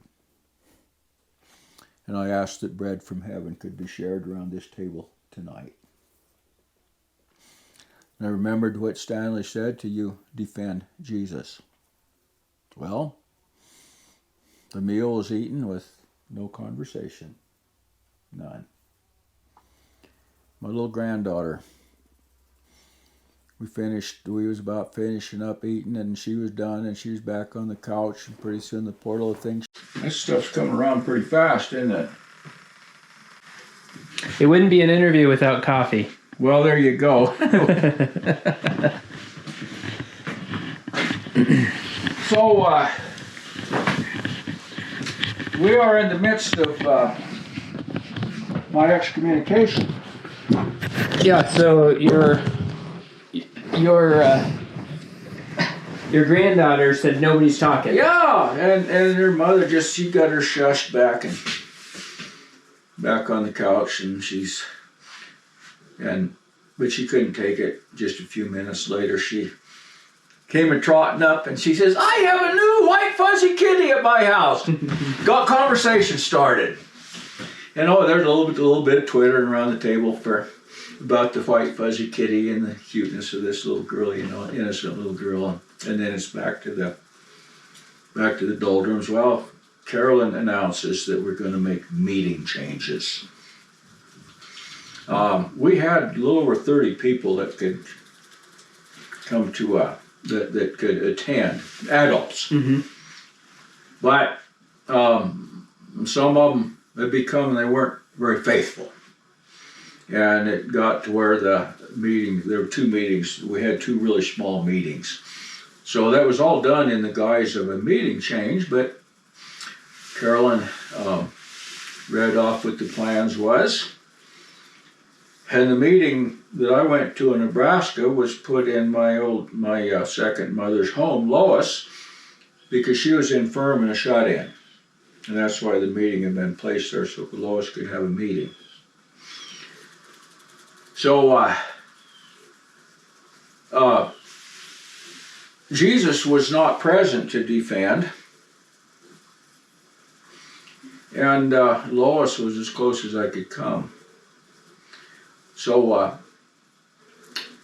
the Sunday morning meeting would be at the new elder's place, or the other elder. Mm-hmm. And the Bible study would be at the other place where I'd been going. And I had no place left after 40 years of having a meeting in some capacity, or nearly 40 years. Mm-hmm. And it was real easy to see through. So I tried to defend Lois. I says, Did you put water in that? Oh, no, I didn't. That's a problem, isn't it? I think we probably better let this cool. That'll go on the blooper reel. And let things cool down. And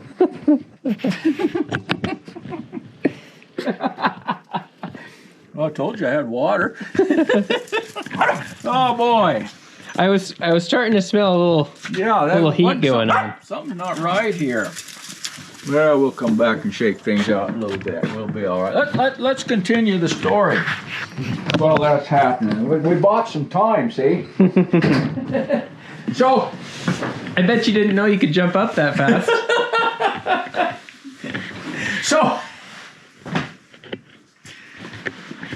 So, I'm just looking down at my plate, and I pleaded, I'm going to defend Lois. I says, I love Norman. He became my second dad. And now I says Norman's gone, and Lois is all I have. Lois is Norman's, the lady, the shut-in lady. Oh, okay. Where we go to meeting. Okay. So I'm going to defend Lois. So I says, she's failing. And I says, a lot of times, her only part in the meeting is partaking of the emblems every Sunday morning. And Carolyn Jacobson is sitting across from me, and I didn't even look at her, but she says, my mom didn't have the emblems for 9 years, and it didn't hurt her. Well, my son sat by her and told me, he says, that's the first time I ever saw a worker roll her eyes. Well, it's an interesting thing for a worker to say, too, because they use withholding the emblems as punishment. Exactly, yeah, they've been weaponized. Yeah. Same as baptism. So, Dawn, my wife, stepped in. She says, Carolyn, was your mother in a care home, in a rest home? Yes, my mom was in a care home. Well, wait a minute. This is a huge difference. Mm-hmm. A huge difference. So I said, I hope we can be patient with this arrangement because Lois didn't able for much. Mm-hmm. And Carolyn announced who's going to be going where and the times, and she says, and it starts this Sunday. Well, so Lois wouldn't have a meeting go to. She didn't have a meeting to go to. Yeah. But they was going to bring a Bible study down there on Wednesday night. Sunday morning was over with. So come Sunday morning, I was terrified what to do, but I called up Lois's mother. She answered the phone. I says, what are we going to do? Because she said my name, David, we're going to submit. We're going to submit. It's all about having a total surrender. Well, I says, how's your mother? My mother's just fine. Well, I says, she's my mother too, and that's when I was hung up on. Well, okay, I can't go there. So I ended up in Nebraska, but Ruth, my sister, my son and his family went to the new meeting where it was placed. And of course, Carolyn and her companion, Linda, were there to conduct the meeting. And in testimony, my son requested a hymn that could be sung. And I can't remember the number now. It would make a difference if I could. But that's okay. But it was denied. In that time, Carolyn finished her speech, and she asked for, and she gave thanks for one, and her Linda gave thanks for the other, and they passed it around. The hymn wasn't sung. And as soon as done, she said, meeting is over. And my sister Ruth and her husband Jack that went with her but didn't drink Kool-Aid, I'll put it that way. They were sitting close to the door and they just got up and walked out. But they sent a text message back to the home. And Ruth showed me the message she sent, but it was to this extent. She says, the spirit of deceit and division has been sown in our meeting, and we will return when it's been replaced by the spirit of love. That text was never answered. So back to the excommunication. I keep working back and forth a little bit there, but we finally got up to the table and got to more comfortable chairs, but there's no conversation. But before we got up from the table, I made an effort to look each one of those four in the eye. And I'd get to one and they'd see my coming and they'd turn this way. The other one would turn that way. For three of them, and the last one was Orlinda, the new worker. And she met my gaze for just an instant, and then she just looked down in shame. So that was extremely vivid. So that meeting, they weren't excommunicating you, they were just taking the meeting out of your home. They were, right. Yeah. And I never, and so I went for several years not being able to say that I was excommunicated, but I'd been through a terrible experience. Mm-hmm.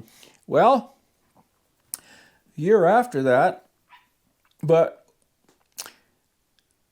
So we just sat in uncomfortable silence. And my son finally figured it out. He says, they're waiting for me to leave. So I said, I'm just going to enjoy this awkward silence until they leave.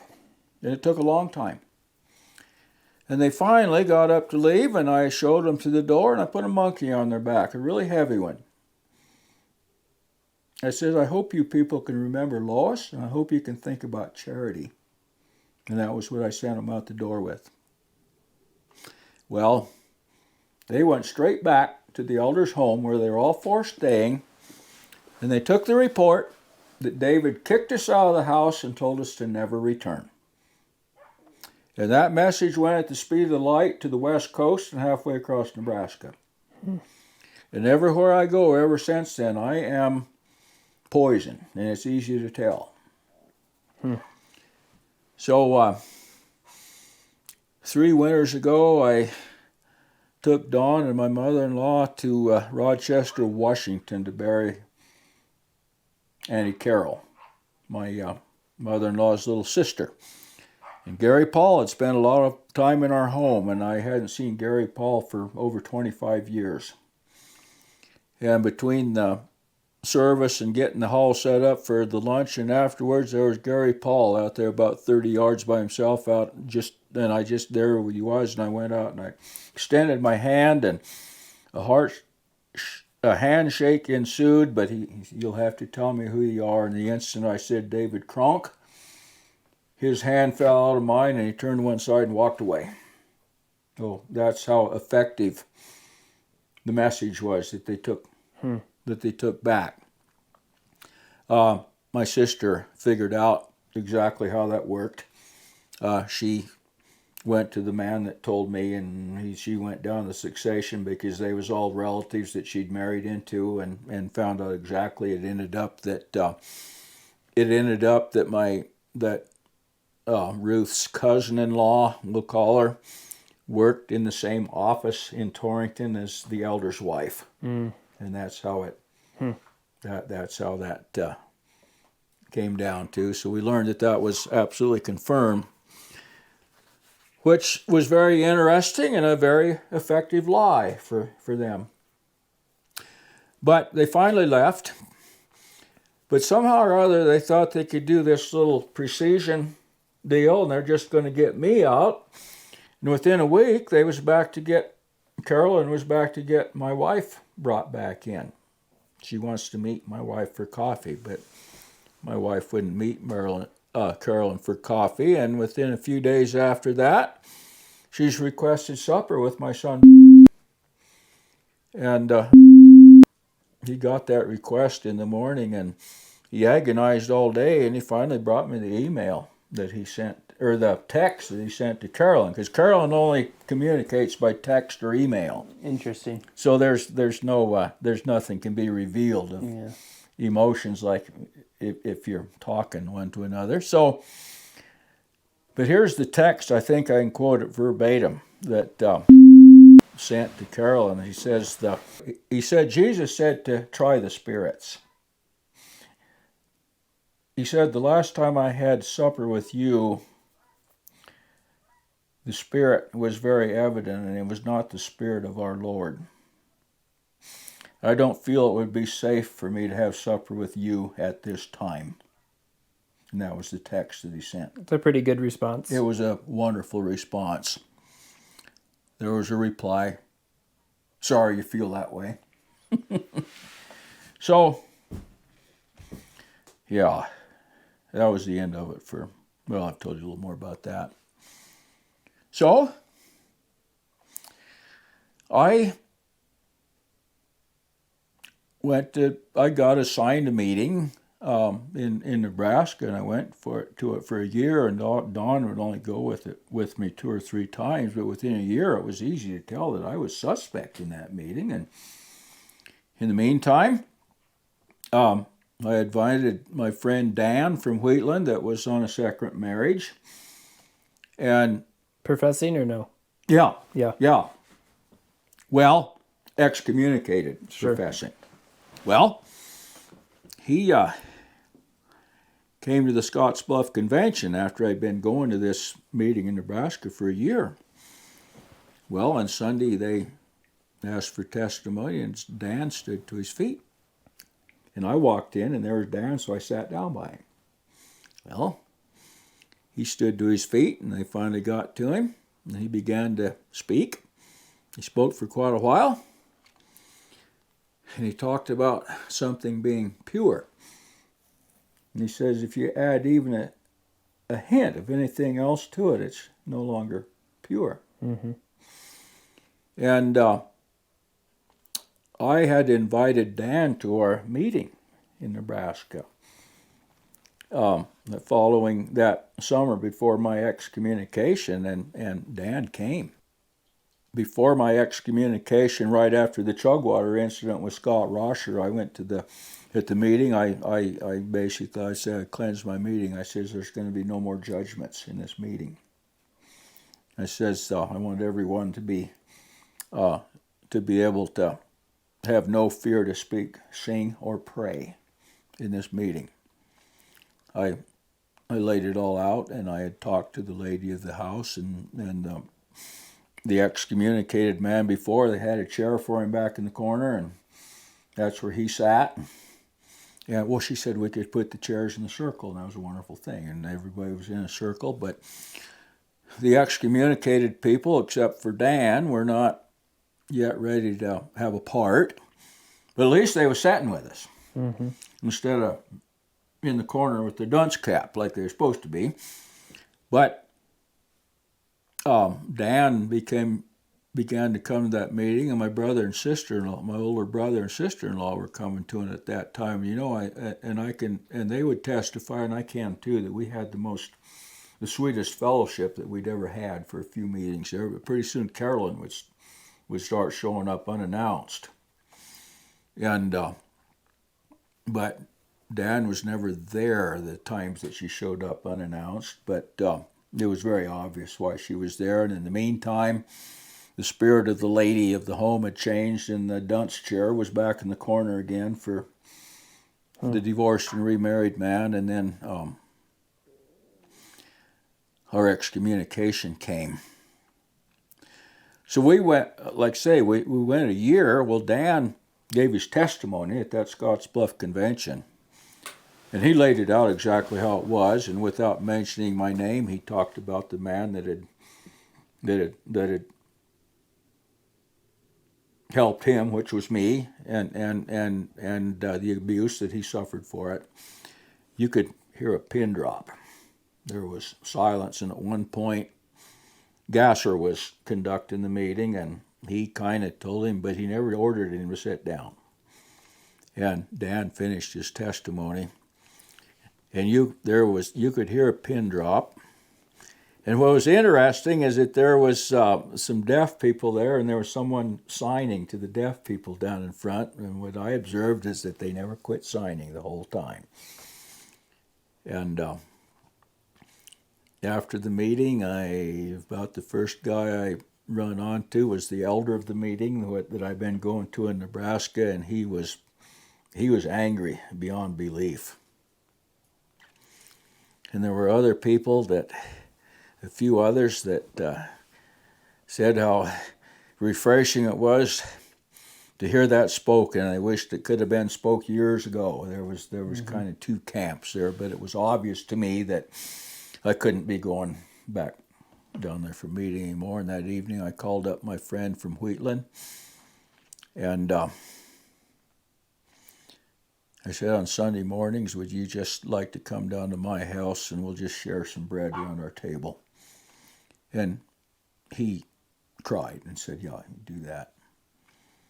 So we did that for a good bit, several years actually, but I finally realized, and then there were several other ex-2bys coming, or people that are transitioning out, and I finally realized that I'm not doing anything for these people. I am keeping them from being with a community of healthy Christian people. Mm-hmm.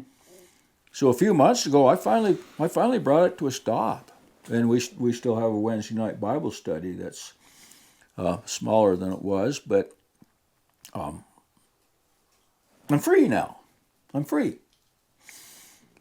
So your excommunication was in 2017, Mm-hmm. and then you, after a while, you still went to meeting for quite a while. Yeah, well, I went for that year, and then I went for a year, and then I continued for 2 or 3 more years of the fellowship around my table on every Sunday morning. Yep. Oh, and Scott Rosher had learned about that when I saw him a year later, or the next time I saw Scott Rosher, he told me that meeting you're having in your house, that's of the devil himself. So that's kind of my experience, but I couldn't tell people I'd been excommunicated. But, about a year and a half ago, it's been real recent, that my cousin from Riverton, Wyoming, and these workers don't understand on my mother's side, and they're not around enough to understand who's related to who. And finally, my cousin called me up, and pretty contrite and a little bit embarrassed to wait that. David, he says, you need to know that you had an excommunication, because they had come to him and told him don't have anything to do with David Cronk. Mm-hmm. They didn't know that we was first cousins. So he says that's a Catholic excommunication. And an excommunication, and I did look at went to Webster's perhaps. Well, an excommunication is when you are asked to sit silent and not take the sacraments. Yes, that's a Catholic excommunication, and that's what I received from the workers that night. So ever since then, I can, with a clear conscience, say that I was excommunicated. It was confirmed. Mm-hmm. So in the meantime, I'd like to tell you about Dawn has got integrated with Sunrise, and I go with her there when I can. That's a local church? Yeah, that's local, and it's pretty big. They repurposed a Shopco building, and got a pretty big mortgage, but a local couple that pretty much got that paid off. Old folks, really nice people. Dawn has a Bible study with them often. They're old folks that are both failing. But I learned about a pastor up at Fort Laramie and listened to him at a couple of tent revivals that a fellow from the men's group puts on at his campground, called it Pony Soldier Campground. And that's when I got acquainted with RJ. Well, the little Fort Laramie church is real small, of course. There's probably 40 people there on an average. But it's interesting that this pastor, RJ, is a Messianic Jew. RJ is not a member of the church, and he will not join the church, and he serves at their pleasure. And a couple of weeks ago, I listened to him give a discourse on the biblical marriage. And I loved it because I'd heard another pastor lay it out the same way, and I know these guys don't know about each other. And when RJ finished, he said, if my message gets me out of the pulpit, he says, I'll be preaching it from the park next Sunday. And the guy has no fear. That man will lay his Bible on a stand beside him, and once in a while he'll go back to and read a passage, and then come out and just pour out. And I really feel that I'm learning what it sounds like listening to the words that the Holy Spirit puts in a mouth. That's awesome. It is awesome. And I hope I can get Dawn up there to listen to him sometime. I think I will. But that's kind of my story from eldership to excommunication. Yeah. There's a lot of moving parts there, and a lot of tells that the workers do over and over again, right? Yeah. Like a lot of the stuff. You know, when you said the one worker, going back a ways in your story, when your mother-in-law and Forrest got married, The one worker said, well, maybe we need to shoot him. Yeah. That reminds me of how crude sometimes the workers, and I'm sure it was a joke. Well, Maybe you wouldn't agree with that. It was a pretty veiled joke. But like a lot of the jokes that the workers make are very crude and unthoughtful and rude at times. Oh yeah. But then also when they came and talked to you, how they wouldn't really look you in the eye, and Oh yeah. like it was just they didn't want to be there either, probably, but they had to, right? Right. I mean, somebody was pulling the strings. And for the record on that, as I said earlier, there were 30-some adults at that time of my excommunication in 2017, and today that number is 2. And Because they've left. yeah. The elder's wife has left now about 6 months ago, and she'll have nothing to do with it.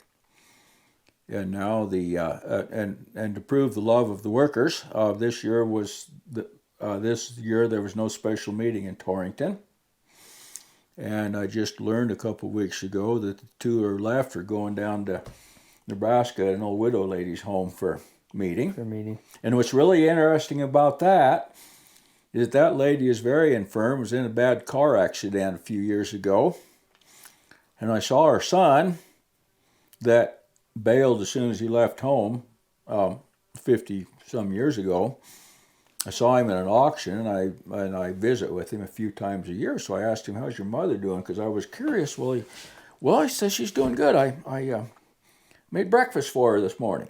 Well, he says, I make breakfast for her every morning. He lives out in the country a few miles, but he comes in town and checks his mother and makes her breakfast. And, he says, and on Sunday morning, he says, I moved the furniture around so she can have her meeting. Well, I mentioned that there was only 2 left in Torrington. Oh, yeah, they come to Mom's place for meeting now. So, like I said, I haven't lost my fear of man, and the elder is he's just pained, absolutely pained to be around me. But I run onto him a few times a year, and I just feel I probably ask him, what does it feel like now you've been abandoned, now you're sent to Nebraska, and then you're going to have meeting in a home of an old widow woman that's so infirm that her heathen son had to come and set up the meeting place for you. This is kind of hard to reconcile, really. Yeah. So the elder's wife, this is the same that the wife left meetings. Yeah, the elder's wife is out now. Yeah. So you don't have to name any names, but how has, in the last several years, now that a lot of other people have left meetings, have they reconciled relationships with you, or have you ever had some good conversations with others that have left? None of those that are still in have made any. Yeah, no, I mean the people that have left since. Oh yeah, the people since 2017. All the people that have left since 2017 are, I guess solidarity would be the word to use. Yeah. Yes, I had quite an experience here a few weeks ago. Our House District 10 legislature grew up in Elbin, Wyoming. Was classmates of some of the Lerwicks in Elbin, Wyoming. Of course, that's a powerful name in the worker church. And you become a close friend the last few years, and he liked wood, and I've done a little wood for him off of the mill up there. But he passed away. He got Hodgkin's or something like that, and it took him out. But I saw him not so long before he died, and had conversation. But early last spring, I think, I met him right on and brought him down to this cabin, and he had a little grandson because his daughter married a fine young man here in Goshen County. But once he learned that I'd transitioned out, he got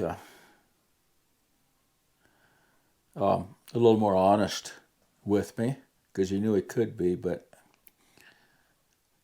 he says the folks around Albin have learned it's not good to do business with that family. There's 2 families of them down there because it's going to always be to their advantage. And that was interesting to hear from a neighbor. But I went to that funeral, and I think all of the worker church people from Albin were there, and a wonderful message of grace was brought by the pastor. The pastor was 72 years old. He mentioned that, just a year older than myself. And I said my observation was when the luncheon room was right next to the community room was just adjacent to the grade school auditorium where the funeral was held. It was because of who he was, it was a big funeral. All the chairs were taken, and then it's got the typical about 3 seats down the sides, and I was on the east side about halfway down and seeing people come in, but the account given of this man's coming to Christ when he was in high school, the change it brought in his life, and a gentle soul that he was, and he was in the legislature that brought a lot of conflicting ideas together, but how even in the conflict that he was able to, in his gentle way, to navigate people through it, and everybody could still be friends afterwards. Wonderful testimony of that man and the change that coming to Christ had brought in his life, and everyone stood and sang Amazing Grace at the end of his funeral. And I was there among these wonderful Christian people that are honoring their friend and listening to them sing Amazing Grace from the bottoms of their hearts. And I wasn't sitting close to any of the worker church people to hear what they were singing, but in my experience there, I visited with several people that I knew in that area. Albin is a very Christian community. And there was one man, old man, and I guess I probably just leave the names out of it, but of all the people there, he was the only worker church man that saw me and took steps towards me and extended his hand. That meant an awful lot to me. Instead of away from you. And everyone else, it was easy to see them turning their back or not noticing and so forth, but I got close enough to several that they, that they had, we had an acknowledgement, I would call it. The one that was most vivid, I was getting ready to leave, and he was very engaged with a neighbor in a conversation, and out of the corner of his eye, he would see me, and I watched him keep turning to where I passed that far from him, and his back was completely to me as I passed through the door. But I've got to tell about the pastor. He didn't come out to get to the front of the lunch line. He was one of the last ones to go in. And he was out there greeting and observing and interacting with the people as they're going into the lunch. And it was a really fine lunch.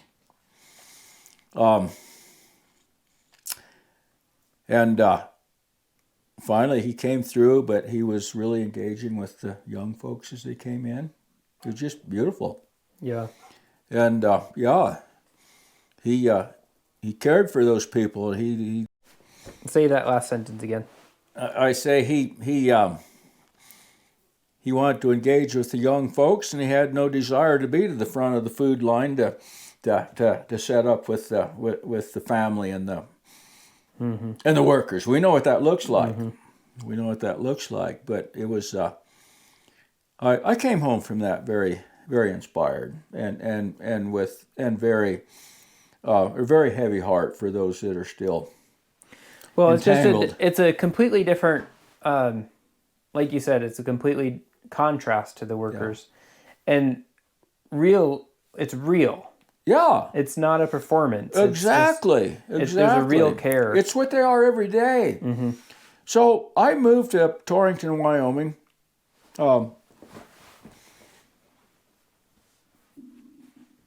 49 years ago in September.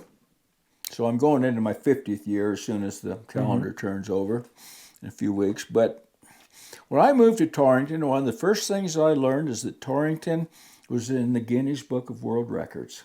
Yeah? Most churches per capita. Huh. In the Guinness Book of World Records. When I moved to Torrington at that time, there was some kind of little church on every other block. And of course, I'm a 2x2, and we made jokes about that. Mm-hmm. Well, what I finally learned is that it's an ag community. And you can't, when you sow that seed, it's in faith. Mm-hmm. That nothing's going to happen unless God does his part. I'm helpless without him. Mm-hmm. And agricultural people, exceptions to every rule, but they're when your living comes out of the dirt, whether it's in the form of an animal or a crop, you understand that I'm a partner with God. Mm-hmm. It's just that simple. Mm-hmm. And without him, I'm going to starve. And that's what makes it so easy, I believe, to find authentic Christians in any ag community, but they're in every community. Mm-hmm. But they're harder to find in some than others. Yeah, so when you left, it was easier to find believers that you can have fellowship with. Yeah, and of course, it was going to that men's group was one of my biggest leaps. Yeah, faith. You mentioned that. I think when the camera had overheated one time that you do that. But go ahead and I encourage people to go to some sort of a men's or a ladies group all the time. But tell us your experience with that. Well, what's kind of interesting is that this poor guy, come out of a Hutterite background. He got kicked. He got X'd by the Hutterites for leaving. So he has nothing. He has no family, nothing.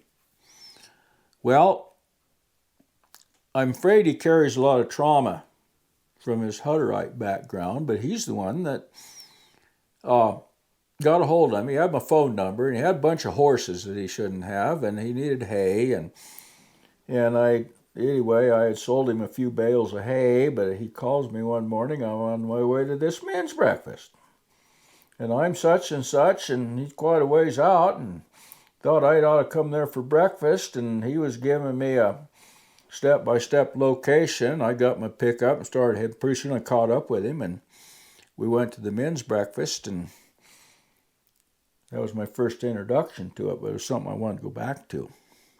Well, this poor guy, with whatever trauma he's bearing, well, after the men's breakfast, he got to tell me, well, he worked for the sale barn, and he began to tell me how many free breakfasts and luncheons there were around town, and that's how he was getting his sustenance. And his horses were getting him in a lot of trouble, and they eventually got him into jail. But the guy I know he bears trauma from that Hutterite experience, just like people that do from the 2x2 experience. But that's what got me going to that men's breakfast. And but it was absolutely astounding and eye-opening. And I mean, I get there and there's people that I thought I knew my Bible, Wow. Mixed with people that do know their Bible, and it really humbles you. Mm-hmm. But I do read my Bible. I did. My dad we had a Bible study often when I was a kid. That's kind of how I learned how to read. I learned how to read by following the hymns when I was a little kid. That's the one thing I miss the most is the singing. A lot of people won't agree with you on that. I know. My wife and I'm about ready to go through the house and gather up every hymns old and new, and and burn them. And in part of my experience, that's when I had the little black book. Yeah. And my friend, the man that had to sit in the corner at the meeting, well, I was supposed to get an address for somebody. And I went to my little black book, and I found that they've got his name in italics or something. And finally, I got to looking, and then I found my niece, that her name was in italics or worded different. And I finally figured out this is a book of judgment. Yeah. Of who's in and who's out. And when I realized what it was, I burned the stupid thing. And I told Scott Rosher, I says, I said the most vile thing that ever passed into my house came through the hands of the workers. And it was that book of judgment by the... Yeah, that's interesting. A lot of things that you've said have brought back memories for me that I had forgotten. Yeah. And, but yeah, there was definitely a way to do ins and outs without...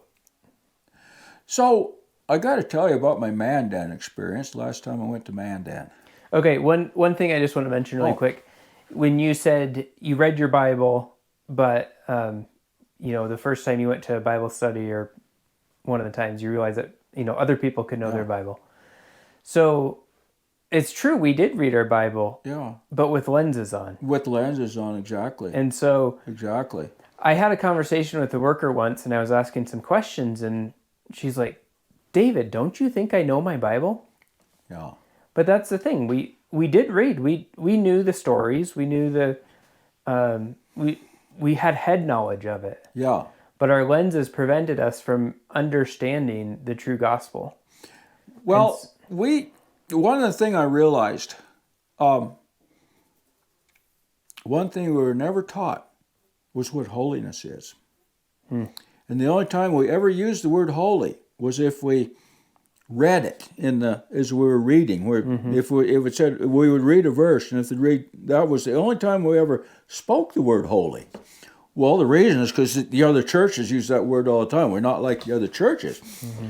It's really important to know what holiness is. Yeah, and I wonder if it's because we made our own holiness. We made our own. Well, I'm sure that we but we didn't have a clue what it was. Yeah. So we made our own. Yeah. And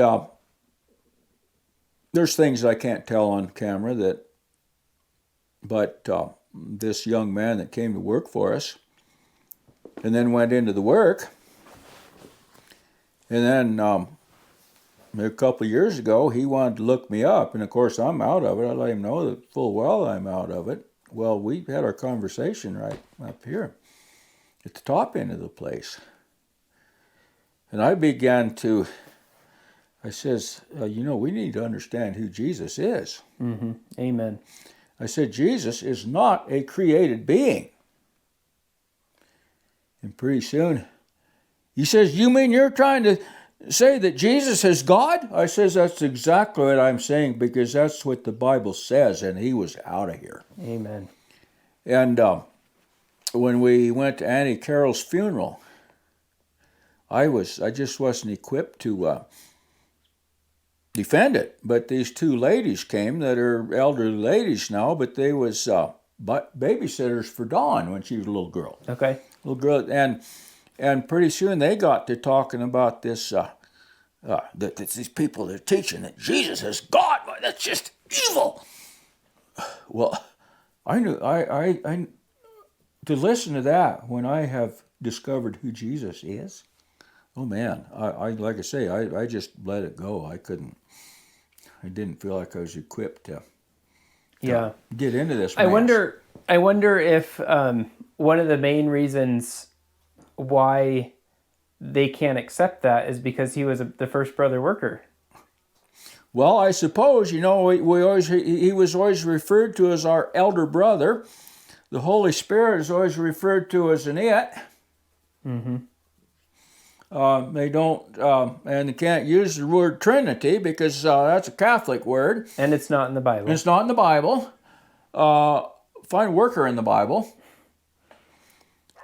So I had a conversation. The worker is actually in the Bible. Well, yeah, Fellow worker but not- in Christ. right, But- yes. But yes, I know what you say I that. know what you're trying to find the person of a worker in the Bible. Yeah, that doesn't exist. So I was at Mandan last time I went to Mandan and Luther Rain.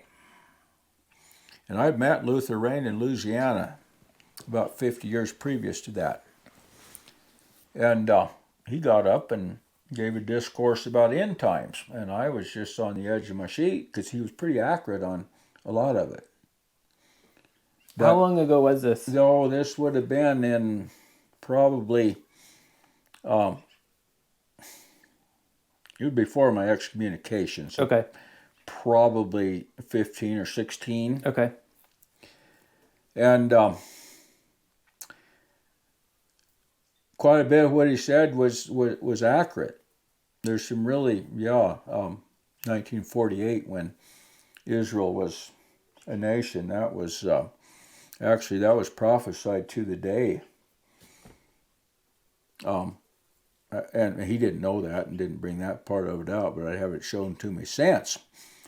But he saw that was a key event. And a bunch more of them. But at the end of it, he brought the parable of the 5 wise and the 5 foolish. And he let us know under no uncertain terms that he was talking to us. And of course I knew that all my life. I remember when Tom Clark said that only a third of it, he doubt if a third of us are going to make it. Well, Luther Rain was giving us the benefit of the doubt and got it up to half, but man, he got into that, and I felt really sorry for that guy I was sitting by. but and I was still in at that time, but it didn't take me too long to see the absolute audacity of it. And then, of course, we found out what Luther Rain was.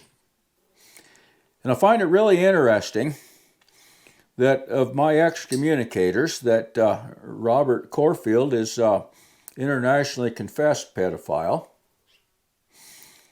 The only problem with that he only confessed to one incident, one victim, and there were many. Scott Rosher was excommunicated by the sister workers when they discovered his Facebook page and what he was watching. These are the people that did it, and yet I find it bizarre that not one, after all that evidence comes forth, has made any effort to, they seem perfectly satisfied with what was done to me, of those that are still in. So the only people that have reconciled themselves to me are the ones that left. Yeah. That is one of the most powerful and most beautiful things, even if they didn't harm us in any way. But like I've had people come up to me and say, you know, we were friends on Facebook, and I just I hated your post, and I actually had to unfollow you. And now I've left. Yeah. And like it's such a beautiful thing because it does put everybody on the same playing field. Yeah. You know, we had a hierarchy of we had our what's the word? Our elevated workers and our elevated families. Our royalty, I like to say sometimes. And so we come out of that, but when we leave, we're all on the same field of understanding who we are. Yeah. And what Christ has done for us. Right. So it is a beautiful thing to see those who have left come together. It has. It's so freeing to know that salvation is a secure thing, and I mean, Paul went over that. That be ready to give an answer to we're saved. We're saved. All our life we was taught that we was working at it, and we wasn't. And man, the terror, the terror of facing death and knowing that we're not, and with the understanding that we're not going to know until the moment of death. There is no joy in that. And we were eyewitnesses to that our whole lives, of people beating themselves up at every meeting and just pleading and hoping. God's grace is greater than we can ever imagine. And that in Ezekiel 34, I don't fear for my relatives, those that are closest to me, and any other one else for that matter.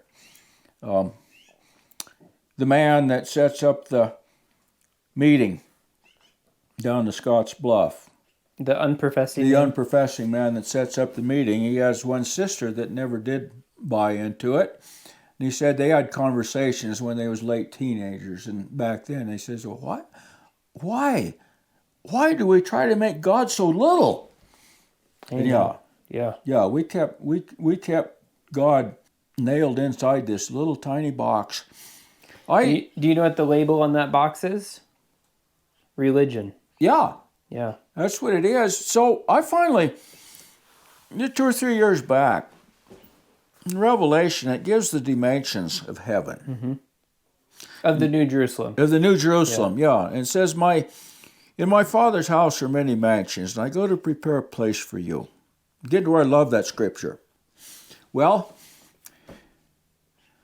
so we've got this New Jerusalem that's going to come down 1,500 miles in every direction. And what's the size of a mansion in heaven? I don't have a clue. But I know that I knew a time when 2,500 square foot was a big house. And mine is just a little less than that. But 50 by 50 is 2,500 square feet. But then if you go 50 foot up, because we're no longer, now we're three-dimensional instead of two-dimensional in the next life. Well, maybe every 10, 12 foot, you got another level of 25. I don't know. I mean, this is how you try to apply human reasoning. But wait a minute. Let's start carving out 50-foot cubes in 1,500 square miles. And I did the math on it one day. You know something? There's enough room for, I think, just about everybody that God created. Yeah. In that. And these poor these poor folks tied up in the workers' church, well, if they made it there the way they think it is, it's going to be an awful lonely place. They're going to they bounce around for weeks at a time and not see another soul in that. If there was only 2x2s going. Yeah. And a couple of years ago, my sister-in-law was reading Revelation where John is describing seeing people entering into heaven that could not be numbered. It doesn't fit the 2x2 narrative at all. Mm-hmm. Yeah, you're right. There's a lot of things that don't fit that. Yeah. But it's really cool to think about, and people often say you'll be surprised who's there, because it's not about what we do on this earth. No. It's about what Christ did. Exactly. And so, I mean, ultimately, and I think you mentioned earlier that a lot of people come to know Jesus. I don't know if this was on camera or off, but it's on. A lot of people come to know Jesus in a jail cell. Yeah. And so, those prison ministries are real. Yeah. We've got a pastor with a Lutheran background, and now he's 80. He's like 89 years old, healthy as a horse. He comes to our Bible study every Wednesday night, and he goes to Lusk once a week for prison ministry, and he's talked about them. They have baptisms and people that have I'm glad that bless God that they got put in prison, because that's the only way they would have found it. Yeah, and to think, like, in the 2x2, we would have never even considered somebody like that. No, wouldn't have. But thankful for God's grace, like you said, and how big God is. But, God knows the heart. Mm-hmm. And these poor folks that are, I feel like most of them want to be right with God. I believe you're correct. And they have been misdirected, but God's not going to give it all to the devil. Mm-hmm. And but on the other hand, the last part of Romans 1 gives a very vivid description of being turned over to the reprobate mind, and there's a point. There is a point for some where God lets go, and I'm afraid that quite a few of those people are overseers, and I hate it. And I also have the full understanding that when this thing goes down, it'll look very much like Warren Jeffs, FLDS Mormons, that he is serving 3 life terms for child sex assault in one of the most secure prisons in North America, about 200 miles south of here, out in the eastern plains of Colorado. And he has a following from that prison cell, and they call it persecution of the church. They don't understand that it's prosecution. Mm-hmm. And this will go down the same way. And I'll do anything within my power to help someone out of that mess so they can find freedom in Christ. It's just go to bed at night and know that I'm saved. And yes, I screw up. But I know that was covered all sin of all men.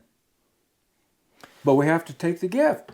We just accept it. Mm-hmm. I love what the Hebrew account of Abraham, that he believed God, and it was counted to him as righteousness. It took me quite a while to figure this out, that there was 2,000 years of grace. And Abraham lived under grace, and the patriarchs. And then there was 2,000 years of law to prove that law couldn't work. And now we've had 2,000 years of grace. Mm-hmm. And everything looks like God's ready to bring it to a close, and I hope it's soon. Well, here we head back up the hill. And I might have mentioned earlier, so at this point we've pretty much talked about the past, but the future is all that matters. And it is ours. And I'm going to be 71 years old here in a 3 weeks, and don't know how much future I've got, but that doesn't matter either. But it's such a blessing to discover God's grace and how freeing it is. How many wonderful people I can share it with, and we can support one another right here at home. And my regret is those wonderful people that were my Christian neighbors that I kept at arm's length my whole life, because I mistrusted them because we were the only ones that had it right. I'm glad that I can bury that part of my life and I can look forward. And yeah, you think of how much fellowship you missed out on. Yes, terrible regret of that. So David's been through a similar experience. But I like to think, and I talk a lot about the Apostle Paul's words, and he likened the church to the members of the body. Mm-hmm. And to realize that everyone's experience is different. And that's what makes the church so unique. Every member having its own place. And I haven't figured out exactly what mine is yet, what my gift is. And that probably doesn't matter. I trust in God's grace. But all our lives we were taught that you had to fit in. The opposite of what Paul said, to be supply the lack in the body that another member can't, because we all have a different office. I think unique comes to the word unique comes to mind. Right. Yeah, it's just so freeing. I hardly know what to say or how to explain it, but had wonderful fellowships and wonderful experiences with. I just did last weekend. I dropped in on a little church 5 miles east of the house that I grew up in, a little town of Mills, Nebraska, and was heartily invited in. I got there just in time for the Sunday school class, adult Sunday school. Yeah. Very interactive. Just in awe again of the insight of the people that were participating, people just like myself that read their Bibles and understood. And then I stayed for the service, and it was a very interactive service. And there was an old couple there, in their 80s. The old man was getting pretty feeble. He won't get to come much longer. That was obvious, but the insights of that lady that she got from reading her scripture, quoted the verse, what it says, what it means. And I was just thrilled. Do you think they went to church there when you were a kid? No, I don't think so. I don't think so. That'd be something, wouldn't it? But the interesting thing is that the pastor, Kenley, and the neighbor man, Mark, have a little construction company. Kenley's been the pastor there for a lot of years, and he has a working man's handshake. Yeah. And a few days later, I was visiting with a cousin in Napier, Nebraska. Here walks in Kenley and Mark to the restaurant. There they are again. Oh, he says, we're down here quite a bit. Comes find out they're building a farm building just a few miles west of Napier, and that's where they come and get lunch. I've had so many wonderful experiences like that. Well, praise the Lord that you've gone through a lot. You told me a lot of things off camera, and that's fine. You've gone through so much, but to be able to be so happy even after coming through that, because you know what the future holds. Exactly. So several years back, I went to the funeral of an old man in Cody, Wyoming, and he had professed in his declining years, and of course that made him kind of the celebrity status, I guess, among the friends. He was the only one, and the workers didn't get to have the funeral, but I listened to an old cowboy, and this old boy was an old cowboy. And an old cowboy had his funeral, and I listened to a message that inspired me, and I'm still fully in. But after the service, I walked up to that old pastor, and I shook his hand. I said, that was a wonderful message. You know what he said? Give the glory to God. Amen. Yeah. And he's not the only one that's told me to give the glory to God. So that's where I'm going to give it. Yeah. Amen. Well, again, appreciate the time. Thanks. And if people want to reach out to you, can I put an email or something in? Absolutely. Okay, so I'll put an email in the description. Yep, David Cronk 55 at Gmail. Okay, there you go. Yep. So, all right. Well, we'll get things locked up here and get back on the road.